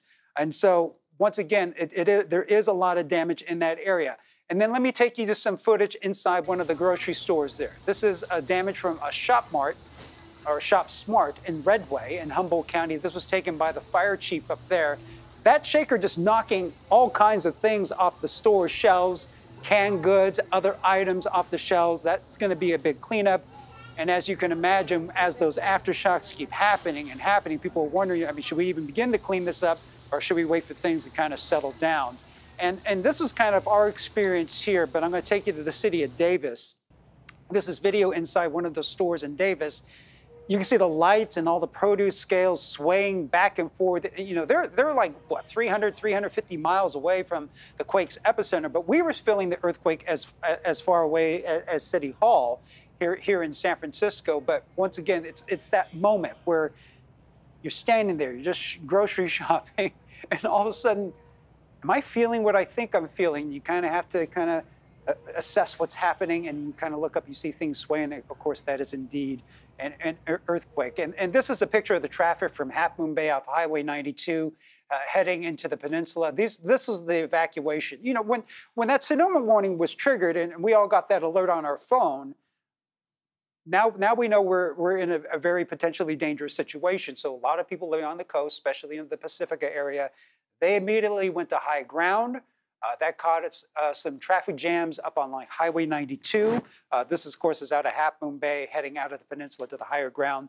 But the good news, of course, that tsunami warning was lifted, and so a lot of that tension has eased. But as we're dealing with a lot of the damage up in Northern California, they're still experiencing a lot of that damage. They're still assessing a lot of that damage. And we showed you earlier from damage from the Fern Bridge in Ferndale. That sustained some serious damage there. That's going to need some repair. So they're probably going to have to shut down that roadway. But that's an area that has experienced a lot of damage in the past. Back in 2022, during a 6.4 earthquake, it also sustained damage that, and they needed $6 million in emergency repairs. And speaking of emergency repairs, we're hoping to hear from Governor Gavin Newsom and from Cal OES also as they give their assessment of the damage. But as soon as he comes, we will bring that to you live. Well, it's important we cover the people, the places, and the things. We've talked about the places, the things that are damaged. Let's talk a little bit about the people. Ryan, and those of you watching right now, Liz and Jess, who are with us, and Ann Makovic is about to join us here in the studio as well. We are able to tell you that we've heard from one of the supervisors, the county supervisors up in Humboldt County. And this is a great bit of news. No word of any injuries, hospitals up and running, nursing homes up and running, people helping people. And so we are understanding, at least this early on into this, that nobody's been hurt or injured. Yeah, that is good news. Nobody hurt, but there is some damage up there in the Humboldt area. In fact, USGS is giving an update right now to members of the media. Let's listen to that. To figure out. So these earthquakes happen a lot. There's, the velocity of how these plates move is relatively high, and these earthquakes are releasing just little pieces of that stress. And so this doesn't tell us anything about the likelihood of a large Cascadia event. It doesn't rapidly increase or decrease the risk of that occurring in the near future. And it's going to take a more subtle analysis to even sort of get at some of the details of how this may affect neighboring faults. Thank you. Great, thank you. So we're going to go ahead and take one last question, but I want to remind you can still write to earthquakemedia@usgs.gov, and we're happy to place one-on-one interviews with some of our seismologists here. So don't feel like if you have more questions, just contact us again. Brian, it's your turn. Please state your name and affiliation. Yeah, hi everybody. It's Brian Fagula from 96.5 KOIT in San Francisco. And one of the questions that we had from one of our listeners was, in the city of Pacifica, a very populated area in the Bay Area, says around 80 feet above sea level. What could we expect from a tsunami in an area like Pacifica at 80 feet above sea level? Okay. How far inland could we see something if this size of earthquake and tsunami, hit that area? See if I could just jump in there really quick. Brian, we may have some USGS experts that can help answer that question, but that is not generally the question we're going to be able to answer on this, Steve, unless you have some other expertise that I don't know about. Yeah, I mean, I would say I hesitate to comment on Pacifica in particular, since that's an interesting place with landslides and things that may be important to consider. But tsunamis can move All right, we want to jump in right here where Governor Gavin Newsom is taking the podium to talk about what just happened. Let's listen in. Of time and place, and the senator reinforcing the significance of this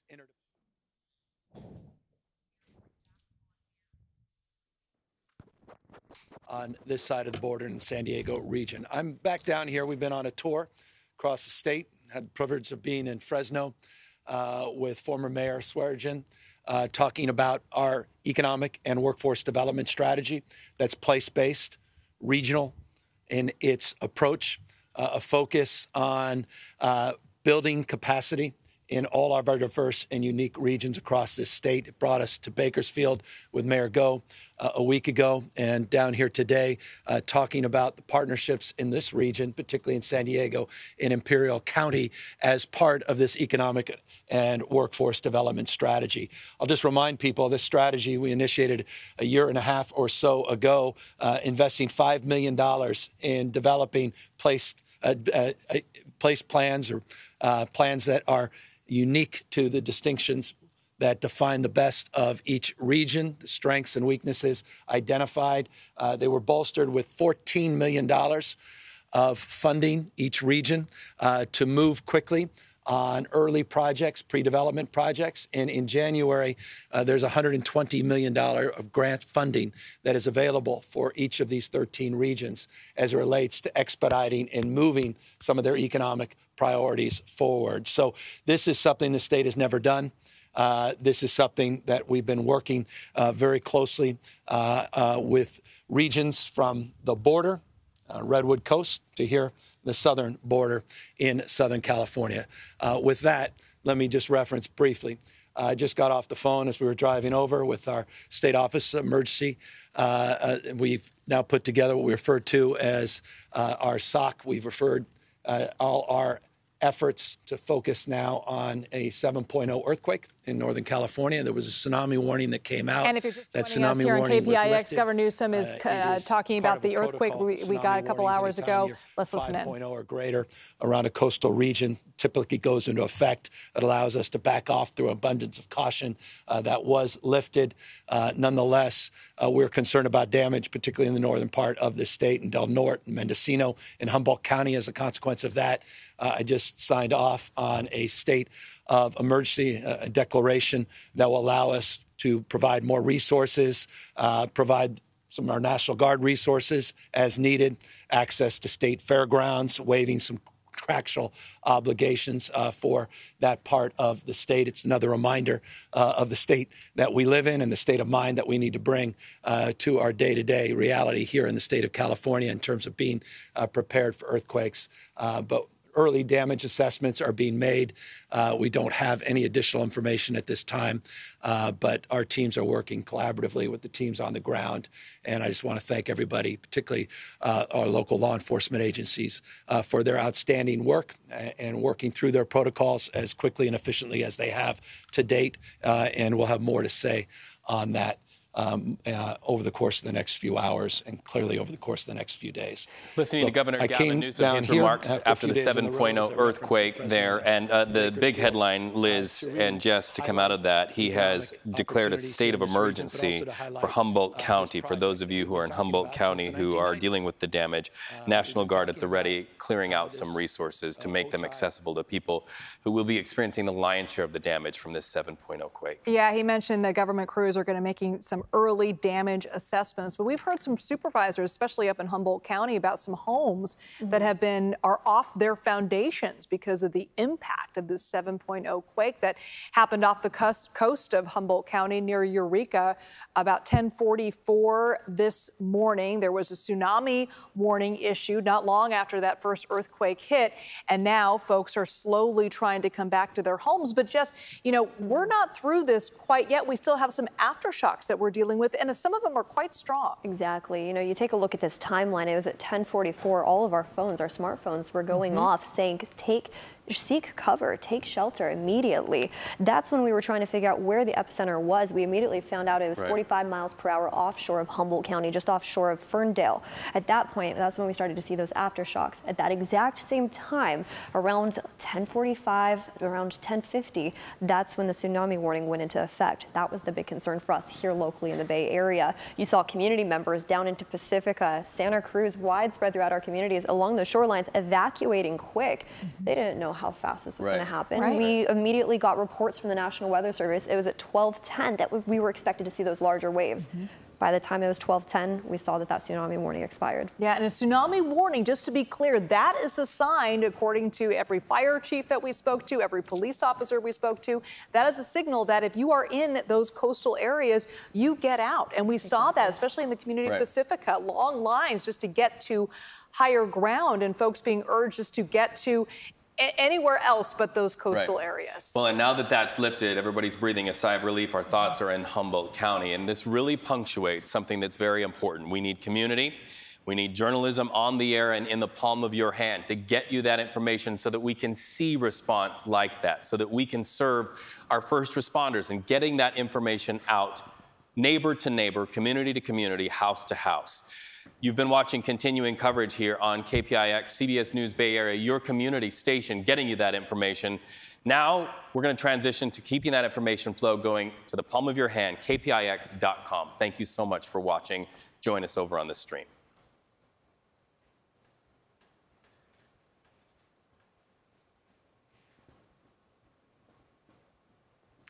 And if you're just joining us here on KPIX.com, we are following the aftermath of this massive 7.0 earthquake that happened off the coast of Humboldt County near Eureka about 10:44 this morning. It triggered a tsunami warning, which is a signal for coastal communities to get to higher ground. That tsunami warning since has been lifted. It happened just before noon today. But now we're talking about some of the damage that has occurred, especially in Humboldt County. We're hearing of homes off their foundations. We're hearing of power outages. And right now, folks are just returning home. Folks that were asked to evacuate because of the tsunami warning are just now coming home. But I want to go to Ryan Yamamoto, who's down in our newsroom, that has some of the video and some of the new news that's coming out of that area and some of the damage that we're looking at, Ryan. Yeah, Liz, Jess, and Reed, we're starting to get some new video. We're kind of scouring social media to see what people are posting right now. I want to take you still in Northern California, but I want to take you to the town of Chico, which is outside of the epicenter, of course, but a lot of people feeling the impacts. Okay, we don't have that video just yet. So let me go back down to the Victoria Inn, and that was some of the damage that we were seeing down in the Ferndale area, the Victoria Inn, of course, the historical lodge and hotel, that bar area. The door was completely ripped off the hinges from this 7.0 earthquake. The bottles on the ground, that is going to be a massive cleanup situation. We were also trying to show you some pictures of the Ferndale Bridge, but that goes over the Eel River. But earlier we were showing you some pictures from back in 2022. That's when that bridge was damaged with a 6.4 magnitude earthquake back in 2022. But also want to take you around to some shopping areas. This is one of the shopping areas, the Shop Smart in Redway in Humboldt County, taken by the fire chief up there. A lot of damage throughout that area. And a lot of the cans and goods coming down off those store shelves. That's going to be quite the cleanup for grocery store workers and stockers in that area. And then, you know, in Davis, California, where they also felt the earthquake, from, even though it's about 300 miles away. You saw the swinging lights and kind of feeling that some of the aftershocks there. So a lot of people dealing with a lot of damage there. But the biggest damage probably happening is going to be to people's homes, right? We're talking about homes ripped off their foundations. We're talking about homes with chimney damage. This is where people live. A lot of these businesses, they'll be able to make their way out and clean up some of that mess and get some of their businesses back up in shape. But when you're talking about your home, I mean, that's just devastating for a lot of people. And they're still dealing with that series of aftershocks. I mean, you look at that cluster of earthquakes that have happened within the past 2-3 hours. We're talking 13, 14, even 15 earthquakes, aftershocks that happened after that first one of that 7.0 magnitude. So a lot of people still dealing with some of the nerves and shaking and a lot of the tensions up here, at least for us here in the San Francisco Bay Area. You know, the biggest danger was that potential tsunami, causing a lot of tensions for a lot of people, especially people who are living in the coastal regions. But you know, for the people up in Northern California, up north, they're going to have to deal with the damage, the assessments, and cleaning up from this earthquake for days, maybe even weeks to come. Ryan, on that, to your point, Ryan, on that, regarding the people, especially in Humboldt County, we just want to echo what we heard from Governor Gavin Newsom addressing this earthquake, saying he has signed an emergency declaration for the people in Humboldt County. We all know that that means with that signature, funding can come in, resources can now be deployed to the people who are dealing with the after effects and the aftershocks there in Humboldt County. As you've shown all throughout this, a couple of hours that we've been on television, there is damage there. This will be a story that will go into the weeks and months ahead. You know, we're going into the holidays, and you think about that family whose home, or families, if we're talking about more than one home, off of their foundation. So that disaster declaration, that emergency declaration frees up the funds so that response from the National Guard and other officials can go in and help the people, which is what really this story is about. Yeah, unfortunately, as we've been mentioning so far, no injuries to report so far, but that's what fire crews are doing in that area now, especially in Humboldt, over by Eureka and Arcata, those communities there. A lot of people that live up there, they're in sort of remote areas, so it takes some time for crews to get to those areas to make sure that their homes are actually safe to go back to. And also, you know, the business corridors of those cities, many of them, the businesses closed after that earthquake happened. And obviously there was a tsunami warning and people were responding, going to higher ground. But a lot of those businesses are not going to reopen today. Can we ask our director to pop us up on set? There's something behind me happening that I want to show people if we can in real time. Just take the picture of us on set. This is happening in real time. This is a large shipping container that we often see coming in and out of the Bay Area. A couple of hours ago, we would not have seen that because boats were being brought in from the water or they were just holding on amidst that tsunami alert. But now you're starting to see things come back to normal again in the Bay Area. That shipping container about to pass under the Bay Bridge, that's just a real-time sign and a sigh of relief that that tsunami warning has been lifted. And at least down here in the San Francisco Bay Area, we can all sort of get back to normal. Aftershock still possible, still needing to be vigilant and get the MyShake app and just be aware. But I just wanted to be able to show that in real time. And it is a sigh of relief. I think a lot of people are able to exhale because in those minutes after that tsunami warning was issued, we were talking to people with the fire department and the police department. They were saying, no, this is a tsunami warning. That means that if you live near those areas, those coastal communities, you need to get to higher ground immediately. We saw boats coming in that were offshore. They were being asked to quickly come back in. This is video from Pacifica. The folks who live very close to the coastline were being asked to get out, go to higher ground. We have some colleagues that live in that area, and they were in that massive traffic. And if you can imagine what it's like getting that alert on your phone or having a neighbor or a friend call you saying, hey, this is happening, you need to get out, there's a sense of panic. And hopefully you do have a go bag, you do have a kind of a plan in order. But think about the schools that are in those areas and the people that, you know, that you're trying to get to your child potentially and then get out of that community. So I think right now people are concerned about two things, you know, the aftershocks, which still could do some damage, and then the folks trying to come back to their homes. And, you know, in the Pacifica area, not such a concern with damage, but you talk about further up north in Northern California, Humboldt, Mendocino areas where you really felt the largest amount of shaking. They're not only coming back to their homes, they're not quite sure if their homes are safe yet. Which is why it's so important to know that the funds are going to be available from that emergency declaration from Governor Gavin Newsom. This is in Alamo, video that somebody sent in of the shaky waters of their pools just before or after that happened. You can hear the dogs barking, and in many of, well, you see that water moving there? Down 1 inch on one end of the pool and then another couple of inches on the other side. If you really watch the edges of that pool, you kind of see what that is. That's just away from the water. So if that's happening, imagine what it was like when the 7.0 hit off the coastline there in Humboldt County. Yeah, it's interesting to hear who actually felt this earthquake. Obviously, everybody in Humboldt County definitely felt it, and it was a shock to the system. But here in San Francisco, we're in the financial district, also very close to the shore, and most of us didn't feel it. You heard a couple random people say, oh, I felt it, but others not. And even in Alamo, which is way more inland, those folks felt it. So it's kind of interesting to see kind of the range of which, you know, it also depends on where you are. If you're in a building or if you're there down on the ground, you might be able to feel it even more. But, you know, that's kind of the map there. That's the Did You Feel It app. And you can see obviously the orange and yellows. That's, you know, that's inching towards a more violent feeling. And then, you know, you see the weaker, you see the greens, you see the blues. Those are the more, the weaker points. But you're talking about aftershocks. It's important to note, yes, most of the aftershocks happened near the epicenter of that earthquake. That was offshore there. It was a 7.0 that happened about 10:40 this morning. But we're feeling aftershocks even areas close to Redding and Ukiah there. So pretty much, I think it's safe to say that the greater Northern California and even down to the Bay Area, you could feel some pretty sizable aftershocks from this. Well, and USGS seismologist Maureen Long talking about those aftershocks because they will be a part of our story for the hours to come. Let's listen in to what she wants you to know there at the USGS.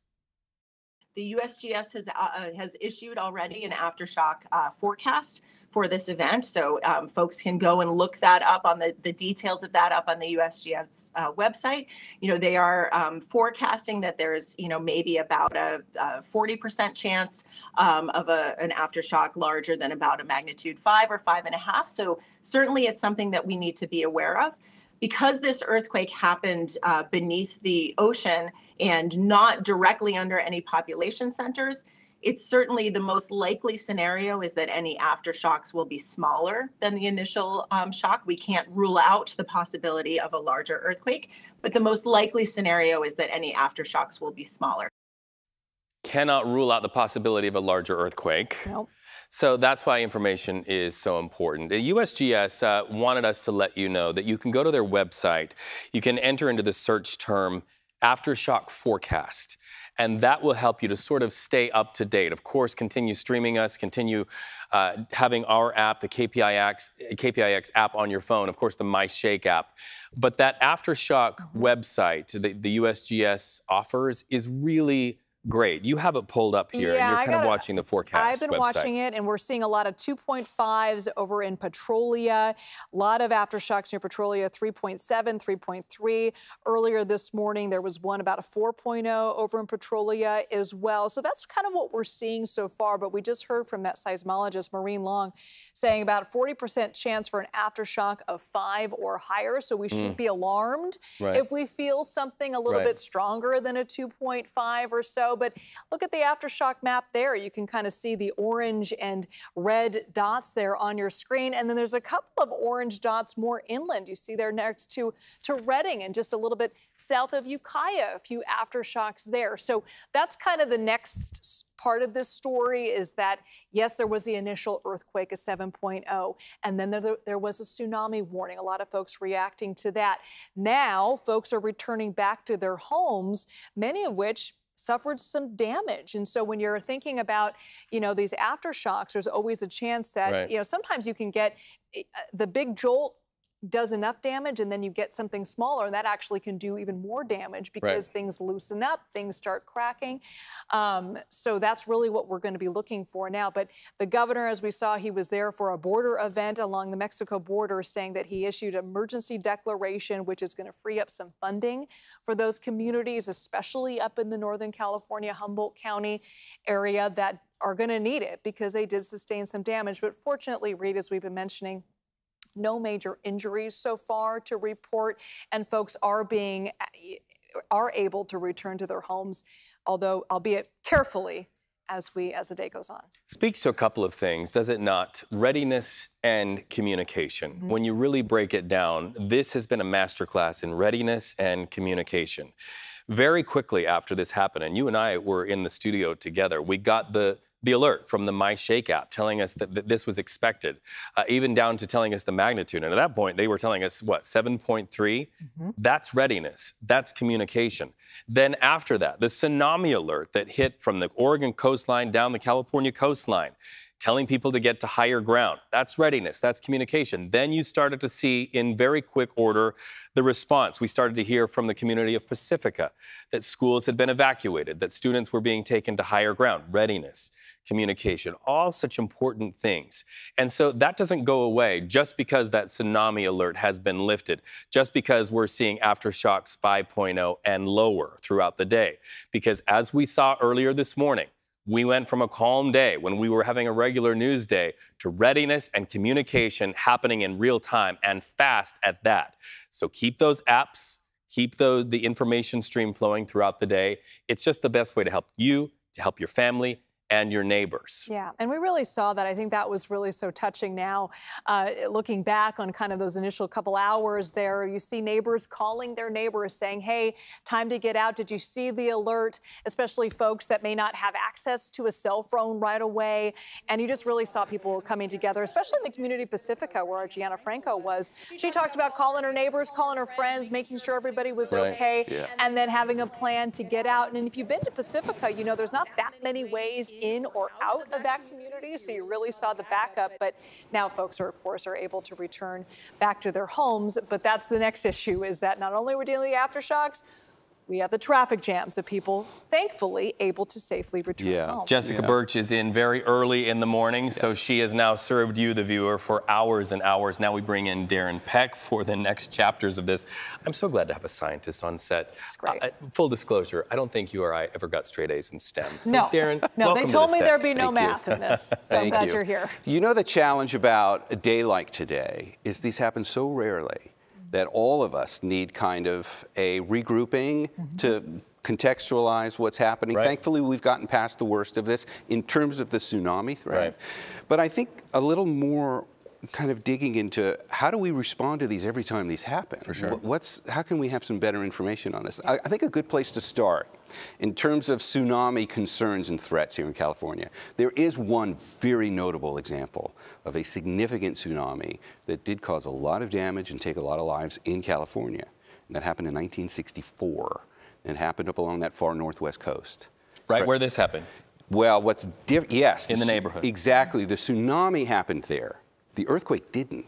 The earthquake that was responsible for that one real notable historical context for this happened in Alaska on a very different kind of earthquake fault. So not to go too deep into the weeds on the tectonics of this, but if you can kind of see the map that's back on our shoulder there, that's the San Andreas Fault where it takes a hard left turn and goes out into the Pacific. That you see where the epicenter is up there. So that is happening on the San Andreas Fault, which is a strike-slip fault. Right. What you have in a strike-slip fault are two faults that are moving past one another. What you need for a significant tsunami is one fault subducting under another. Okay. You need like that. hitting and going under. Exactly. And that moves the pressure of the water up then. Yes, you need some kind of a trigger to force that water to lift. So that location where that earthquake happened is not really conducive to form a huge tsunami, which is why we didn't get one today. So why did we get a tsunami warning? Well, it's a relatively recent science on this. And in light of what we've seen from tsunamis across the globe, coming from earthquakes that are of significant magnitude like this one was, if there are enough unknowns, you've got to at least get the word out that it's possible. Because even though this is not a subduction zone, you still have some amount of uplift down there. Or you could have a landslide. This earthquake could have been strong enough that even if you didn't have uplift of the seafloor from the rupture itself, the intensity of the shaking could have caused a nearby landslide, and then that could have caused a far more localized tsunami. So never the kind of, we weren't really under the threat from this of the kind of tsunamis that we saw from those earthquakes off the coast of Japan. Those were magnitude. I've been there when they issued those warnings. And the earthquake, the famous one from Fukushima, that was, I believe, a 7.9. Wow. So this was a 7. That earthquake was 10 times stronger. If you go up one number on the Richter scale, from any number, from a 5.0 to a 6.0, that earthquake at 6.0 is 10 times stronger than the 5.0 was. This earthquake at a 7.0 is a very strong earthquake. Sure. But an 8.0 is what we've seen typically around that range. If you're going to get a tsunami that can spread across vast regions of the Pacific, they've been about that magnitude. So this one was a little bit weaker and, crucially, on a far friendlier kind of fault than the kinds of faults that have sparked Yeah, the tsunamis. USGS, I noticed in their press briefing they gave just a few minutes ago, they were talking about how this earthquake was relatively shallow. And that it didn't, and I think that goes back to what you were saying, that the strike slip rather than the other type of fault that would push the water back up. Yeah, so for perspective on that, this earthquake happened at a depth of about 5 miles. Okay. Right? That's very shallow. It is very shallow. I mean, earthquakes can go down as much as 50, 60, 70 miles. So on the one hand, that is a shallow earthquake. That then, if this was the kind of fault that would rupture in such a way that would lift the waves above it to create that outward propagation of a tsunami, that would be an additional concern. But thankfully it wasn't. So the fact that it was shallow becomes a concern then for those communities that are along that section of the coast. So this becomes far more of a concern in communities like Ferndale, Eureka, Arcata, from shaking intensity of the earthquake itself, and not so much a coastal concern as we've seen so far now. And no, this is not a tsunami concern. So I want to borrow your expertise on that map, as it were, that's under all of our feet here in California, and go from talk about those plates and how they could affect tsunami risk. You hear the word San Andreas. It is a word known the world over. Now, this was not the San Andreas Fault, but it's near. Let's talk about shaking and any shaking that could be triggered that way, or any impacts to the San Andreas Fault, because that's the one that causes all of our hearts to beat fast. Right. That's the way for anybody who's watching us here at home. I think that has to be the first thought that goes through everybody's mind. How does this affect what we know is a fault system here at home that is a risk and ready to go under our feet? Not only San Andreas, but also the Hayward fault, which is actually the bigger concern. Because that one's overdue. That one is overdue. We'll talk about that right now, but this is the perfect time to talk about that. These are the days where awareness levels get lifted, because everybody's brought back to this again. We hear about the potential all the time, but when you hear 7.0 off the coast of California, this hopefully does jar people a little bit, or enough to say, okay, do I have my plan in place? Because these things clearly do happen. And we know from what the USGS is telling us here locally that we've got, I believe it's something along the lines of a 60% chance in the next 30 years. Don't quote me exactly on those numbers because I hadn't looked, but it does fall within that range. They bracket it within about like the next 30 years. It's like a 60% chance. The Hayward fault, which is the one that goes through the East Bay, is the one that is more likely to rupture. Probably not this strong, but close to it. A high 6, maybe close to a 7. I think a 7 is about the absolute maximum the Hayward is capable of. In fact, can we use the virtual map for that? Yeah, so, let's do and Breed, since you mentioned that a moment ago, if we kind of head over here, the San Andreas Fault is the one that goes off the coast. That's the notorious one. And when that one ruptured in 1906, that happened actually right about here. So there's a place called Muscle Rock, which is it's a pretty beach as you go down the coast of California. The 1906 earthquake, which was a 7.9. So again, 10 times stronger than the earthquake that happened today, and a whole lot closer to home. And this is, of course, the earthquake of precedent here in the Bay. That was on the San Andreas Fault. Today's earthquake was also on the San Andreas Fault, but it was several hundred miles up that way. And as we've seen from the maps that we've been showing, and we've had that map up constantly throughout the day, just to kind of show you where that epicenter is. You can see it now back behind Liz and Reed. That's how far you have to go up to find it, and to find today's earthquake. So they're both San Andreas, 1906 and today. What we're talking about here now, because Liz brought it up, and I think this is the perfect day to bring it up, is the Hayward Fault, which is the #1 concern for us here at home. That one, we have to go back to the virtual map to find that. That one is parallel to the San Andreas, but it's over here.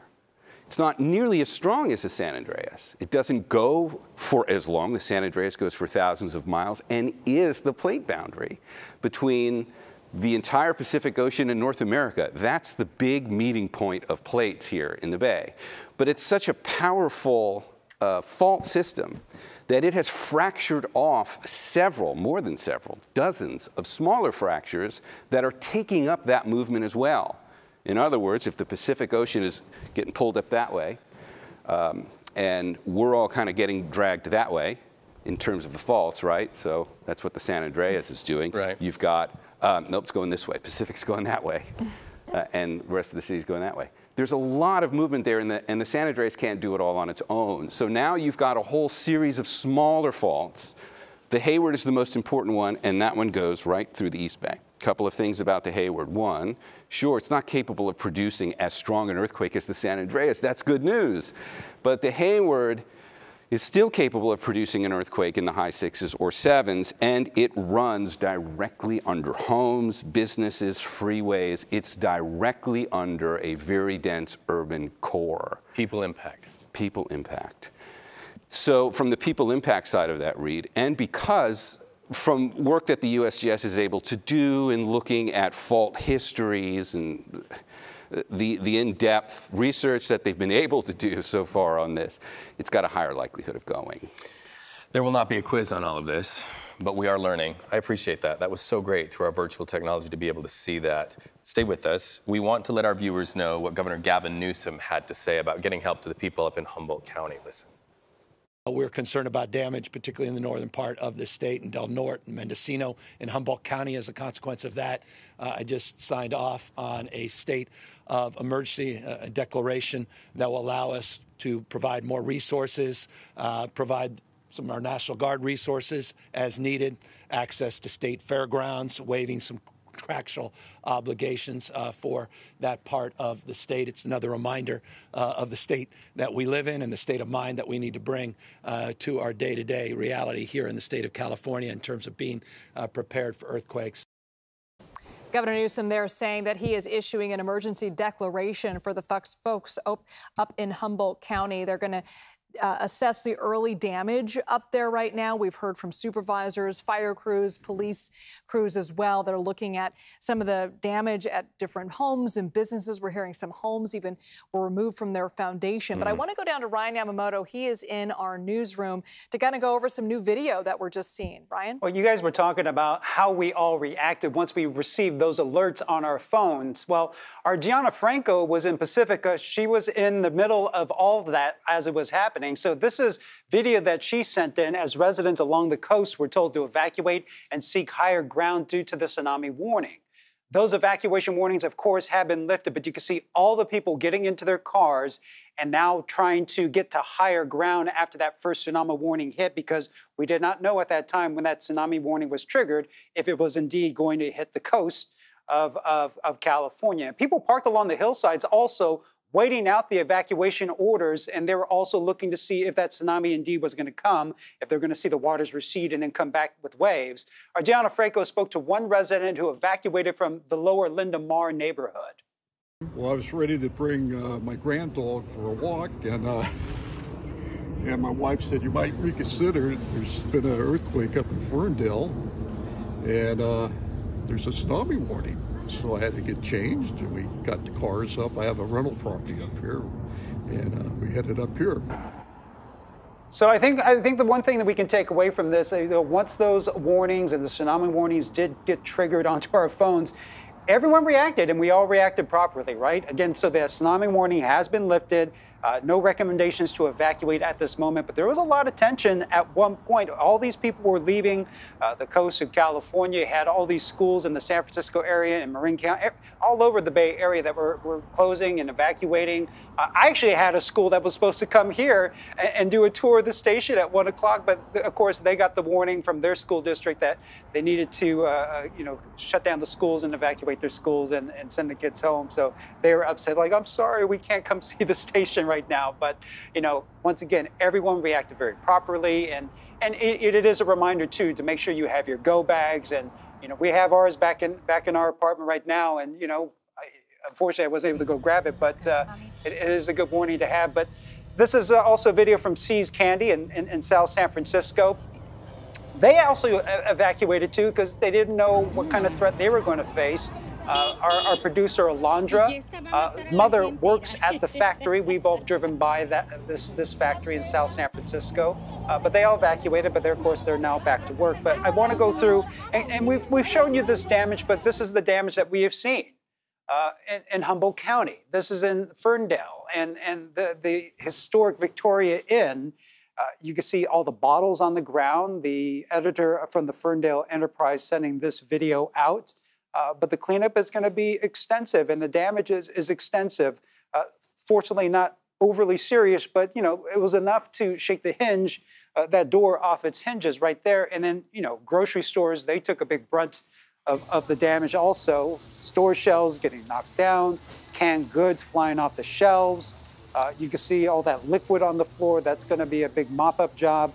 This was actually taken by the fire chief there at the Redway Shop Mart in Humboldt County. And so we're going to see a lot of extensive damage happening all across the area. Also some video from a grocery store in Davis. We're going to show that. Davis is 300 miles away from the epicenter, but even they felt it, and the lights and the scale was swaying right there. Because once again, as you're walking through the store, you're just kind of minding your own business, grocery shopping, and kind of feel that initial shake. We've all felt that, and you have to kind of assess, like, am I feeling what I'm really feeling? And then you're like, oh yes, this is indeed an earthquake. And let's go back to the traffic picture along Half Moon Bay. This was along Highway 92. Liz, you had mentioned there's not a lot of ways in and out of Pacifica in Half Moon Bay, so it did cause quite the traffic jam as people were trying to get to higher ground. But in the meantime, our very own Brian Hackney spoke to a USGS seismologist about this morning's earthquake and what we can expect in the coming days. Let's listen in here. Earthquake this morning appears to have occurred on the Mendocino fracture zone. It's a strike-slip fault, just like the San Andreas, that sits offshore of Humboldt County. Okay. Being strike-slip, that doesn't produce a tsunami usually, right? Yeah, an earthquake of this size has the potential to cause disruption to the seafloor, but the mechanism that we understand the earthquake had, the actual fault motion that produced it, appears to have been lateral motion of the seafloor. And so that type of earthquake will not have produced big sea level changes. Of course, with a magnitude 7, an earthquake of this size can produce landslides and other sorts of things offshore that may indeed produce tsunamis, so caution is always a good response. Okay. So I guess they issued the warning before they knew the mechanism that triggered the quake. Yeah, agencies tend to go for speed to get warnings out to people, and information from events like this take a while to arrive and to be processed.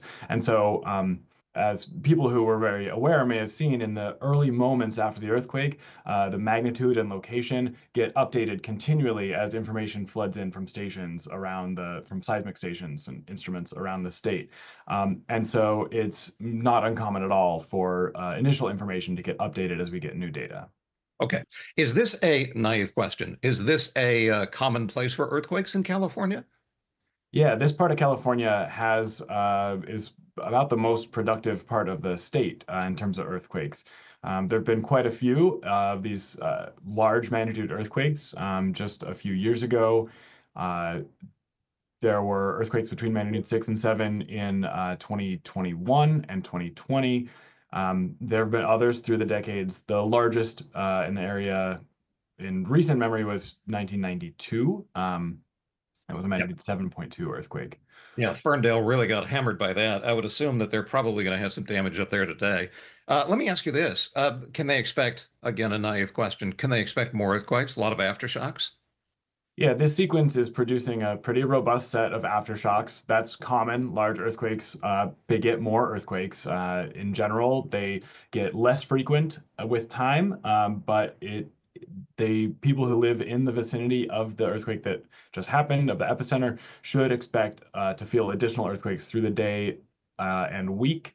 And aftershock sequences from an earthquake of this magnitude can last for months or even years.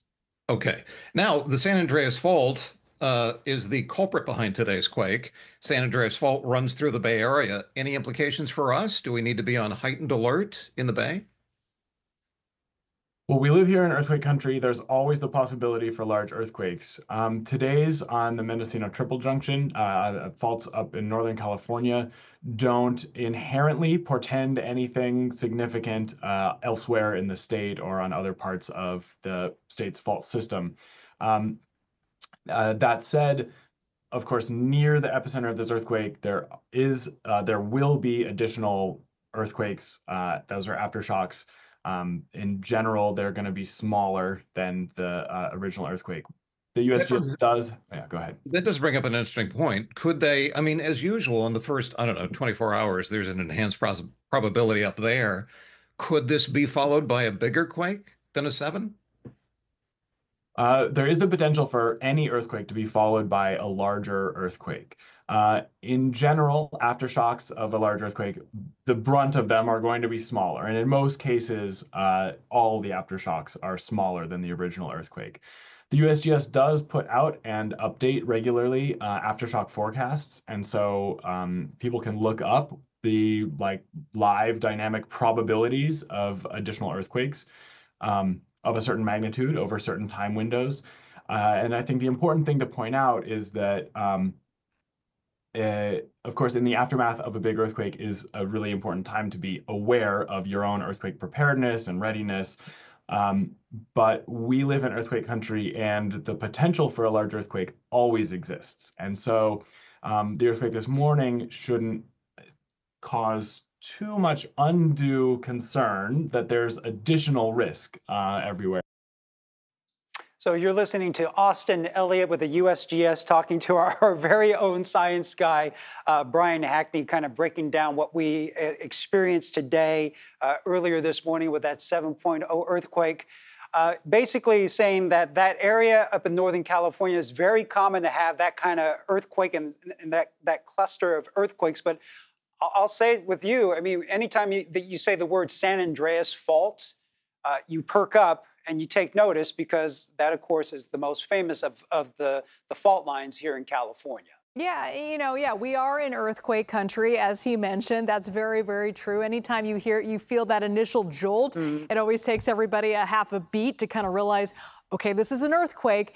But I said something today that I've never said in my 15 years of being in broadcasting here in the Bay Area, is to get your bag ready. It's time to get out. I have never said that. And all my years of covering earthquakes here in the Bay Area. And, yeah, I was texting, about you, Ryan, I was texting my friends who live along the coastline in San Francisco, the Outer Sunset neighborhood, the Marina neighborhood, anywhere along the coast, folks in Berkeley, telling them, okay, it's time to get to higher ground. So the initial earthquake, yes, of course, thank goodness it was far off the coast, and there was the initial tsunami warning that happened. That since has been lifted. But for a moment there, or not just a moment, maybe a couple hours, there was real fear that there was something that could be very dangerous coming to our area. And, it's worth noting that in the earthquake initially happened about 10:40 in the morning off the coast there up in Northern California by Eureka. And then that tsunami warning was issued. And a tsunami warning, if there's 3 tiers, this is number 3, and that means it's time to get out. And we saw folks in Berkeley being urged, if you live along or you are along the coastline there, to get to higher ground. And then also folks in San Francisco also get to higher ground. And we saw folks in Pacifica actually have to evacuate that entire community. We're still seeing the traffic backlog. Schools had to close. People were calling their neighbors. People were calling anybody saying, okay, it's time to get out. And I don't know about you, but that to me was probably the scariest moment of all of this, is telling folks that it was time to get out, that there could be a tsunami coming. Yeah, and that's the position that we're in with these. Yeah. If you hear a warning and you got to take action, fear is obviously going to be an element that comes into play and concern, but taking it seriously has got to be the #1 item. And, getting through all those emotions of, is this real? Is this really happening? Anytime one of these agencies, one of these emergency agencies, whether it's the National Weather Service or NOAA or the USGS, and usually it's more local agencies who do tsunami warnings, the people here who really know the topography. Anytime they have to put a warning out, it's because they deem it serious enough that they want everybody to take action immediately. It's always a little bit risky, though, because you don't want to have a cry wolf situation. You get people that end up on the highway and they're stuck there in all this traffic, and then suddenly, oh, it's not a big deal. So, you don't want people to become numb to those warnings as well. It is pretty jarring, though, when your phone goes off and... Absolutely, and we're talking to fire crews. By the way, welcome, Ann. Reed was here since 2 a.m., so we need to do a little handoff. So we're doing a handoff. Ann Makovic is here with us, and you were in San Francisco, and you actually say you felt it. Yeah, I did. The chair I was sitting in was swaying, and I could see the television swaying as well, and I knew. Time to get to work. That was at 10:45 today. Did you feel it in San Francisco? Didn't feel a thing. Okay. No, I didn't feel a thing from this. My phone jumped off the desk, but other than that, it was just interesting to see who felt it, who didn't. Yeah, I think I'm kind of sensitive to it, though. I think that we could actually show where it was felt and how strongly and how widely. If we can fit in the monitor to this view. There is a map there. That is literally the Did You Feel It map. The USGS puts these together from reports from people who can reply and say not only that they felt it, but what degree they felt it. Now, for the Bay, that's a light shade of blue, and when you take a look at that, it tells you this was felt weakly. And you're one of very few people who probably had noticeable shaking, or I am in a higher rise, though. I'm on an 8th floor, so I think that helps it when it comes to the swaying. Though I do have to say I have 3 pets, and none of them reacted. Wow. Yeah. And normally they'd get it first. They're over it before anybody else. But if you look how widely shaded in the Bay is, there are very few locations on here where reporting was not felt, where shaking was not reported, is the way to say that. So here's some perspective on this. If we go up for the wider view, if we felt it weakly here, now you look how much closer you get to the epicenter, where the degree of reports goes up and the degree of shaking goes up. Now, for a 7.0 earthquake, we're only getting into like yellows and oranges on there, which is people reporting this, you know, moderate to strongly. And that's, of course, people who go to report it. You know, there's a lot of people that might have felt it that didn't, you know, report that to the USGS. And they've got an algorithm on this to account for all of these things, to account for misinformation, to account for pranks, to account for all of that stuff. So when they put this out, it's a pretty reliable indication of how this was likely felt. So now I think the question on an earthquake like this has to be, this was a 7.0. Wouldn't you see much deeper shades of red and orange that close to the epicenter?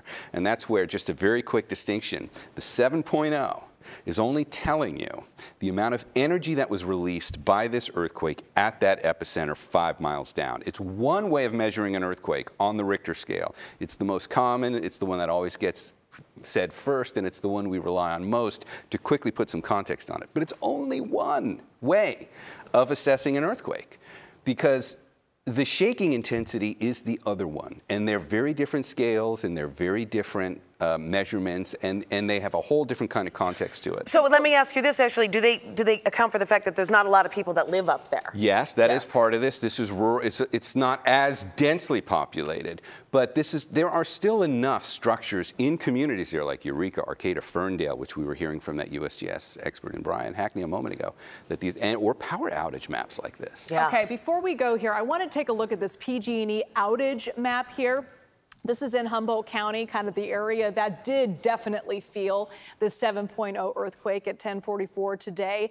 And you can see all the areas there in orange. Those are the massive outages right now. So you talk about the impact, that's going to be the next story we're talking about. I mean, here in the Bay Area, we were lucky. We didn't feel it as strongly as they did up in Humboldt County. But those folks right now dealing with power outages, we're told there could be some gas line ruptures potentially. I mean, that's why there was this emergency declaration from the governor, is we still don't quite know the scope of the damage up there. We know that some homes are off their foundations. So right now we got fire crews, police crews, and obviously PG&E crews up there trying to kind of assess the damage, restore power to where they can. As you mentioned, it's a remote area.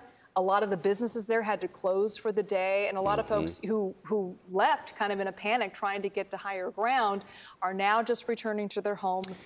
Many of them don't have power. A lot of them don't have water. So it's still a shaky situation up there. Yeah, it's hard to get the word out as far as what damage might be there. There aren't a lot of major media outlets to, sort of be pushing that video and information out to us. So it is going to be a waiting game to figure out exactly how much damage we're talking about, but certainly some. And I'd just like to clarify a statistic. What we're talking about here is the most important aspect of today, and we will be covering this continuously throughout the day as more information comes in. But bringing this back home to the Bay in terms of what is top of mind for a lot of people, which comes to our personal risk, I just want to clarify the statistic that the USGS has placed on the Bay Area. They did this in a study, and it was a big public information blast several years ago called Haywire, to let us know how likely we are. If you look at the Bay as a whole, there is a 70% chance that here in the Bay, on any one of our local faults, we will experience an earthquake that is almost that strong, about a 6.7, between now and the mid-2040s. Okay. So we know this is coming, and this is the day to, I think, take stock on all of yes, this. Yes, we're lucky that we get these reminders periodically to be prepared. All right, well, we're going to keep you updated online, on air, on our website, kpix.com, and of course in our newscasts all day long at 4:35, 6 and 7, and of course 11 o'clock.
right, we continue our coverage of this 7.0 magnitude quake in the waters off of the coast of California, right close to Eureka. You can see that image right there. That's the did you feel it? And you see at the top, weak on the left, violent on the right. Looks like the lion's share of the really intense shaking was near Eureka. We are hearing from people in that area, Humboldt County. That's where the lion's share of the damage is, Liz and Jess, as we continue having this conversation on streaming.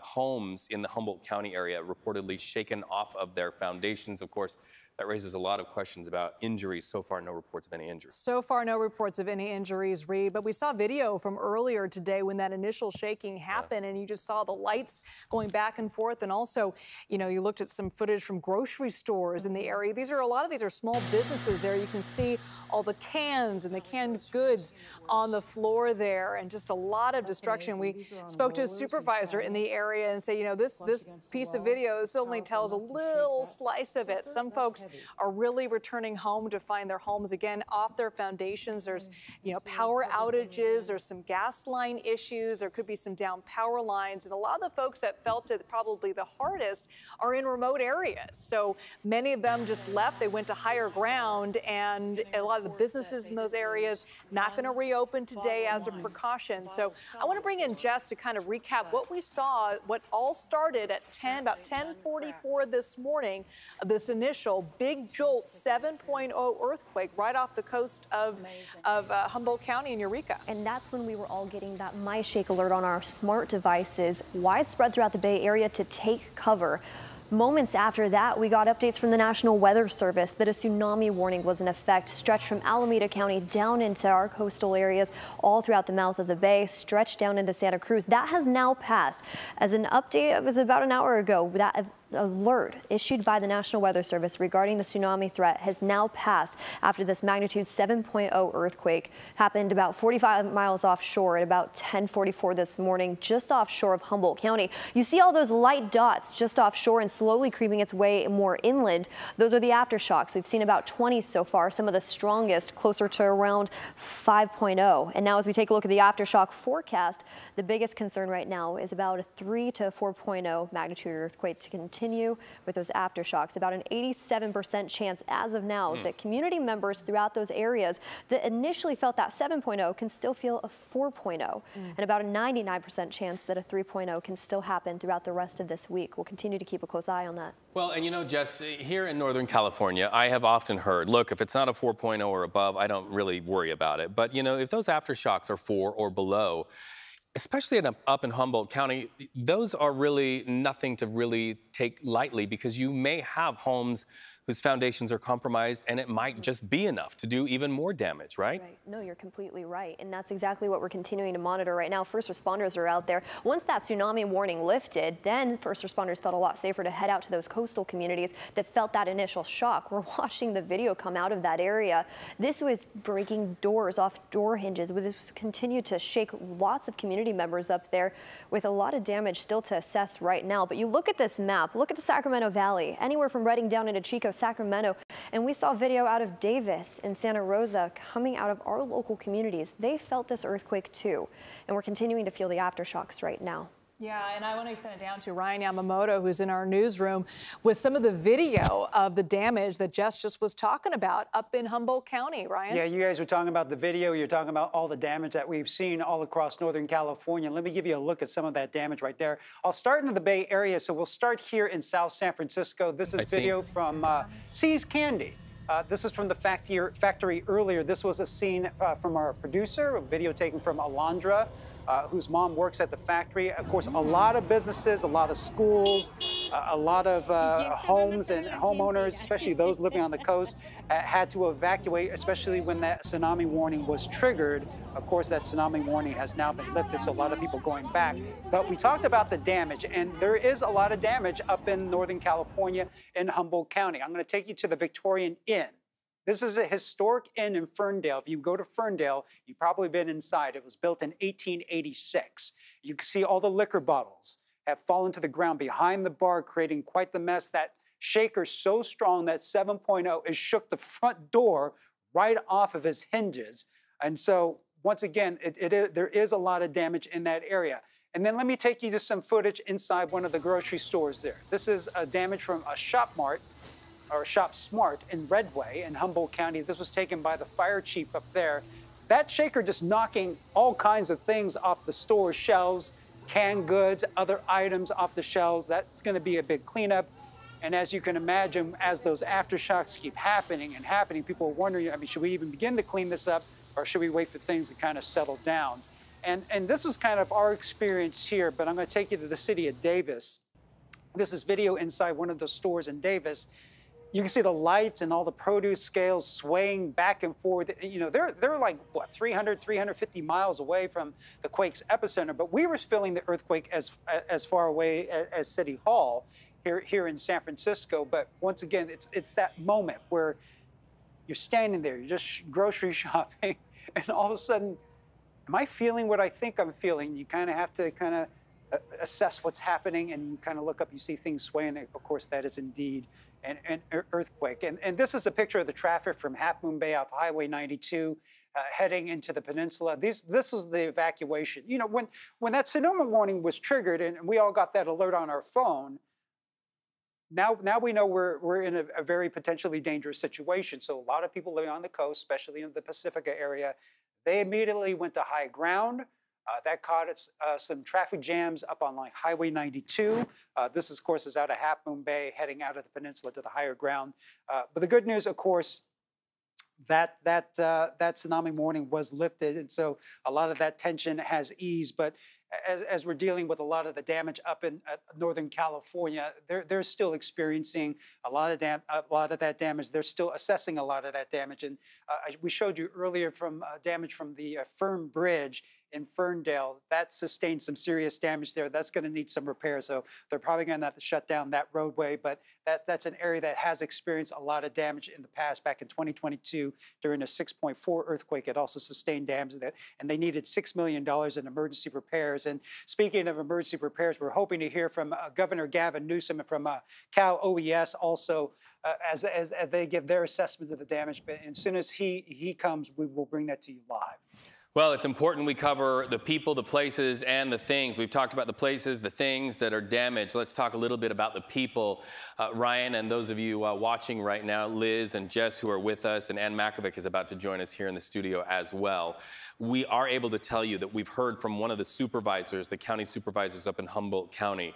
And this is a great bit of news. No word of any injuries, hospitals up and running, nursing homes up and running, people helping people. And so we are understanding, at least this early on into this, that nobody's been hurt or injured. Yeah, that is good news. Nobody hurt, but there is some damage up there in the Humboldt area. In fact, USGS is giving an update right now to members of the media. Let's listen to that.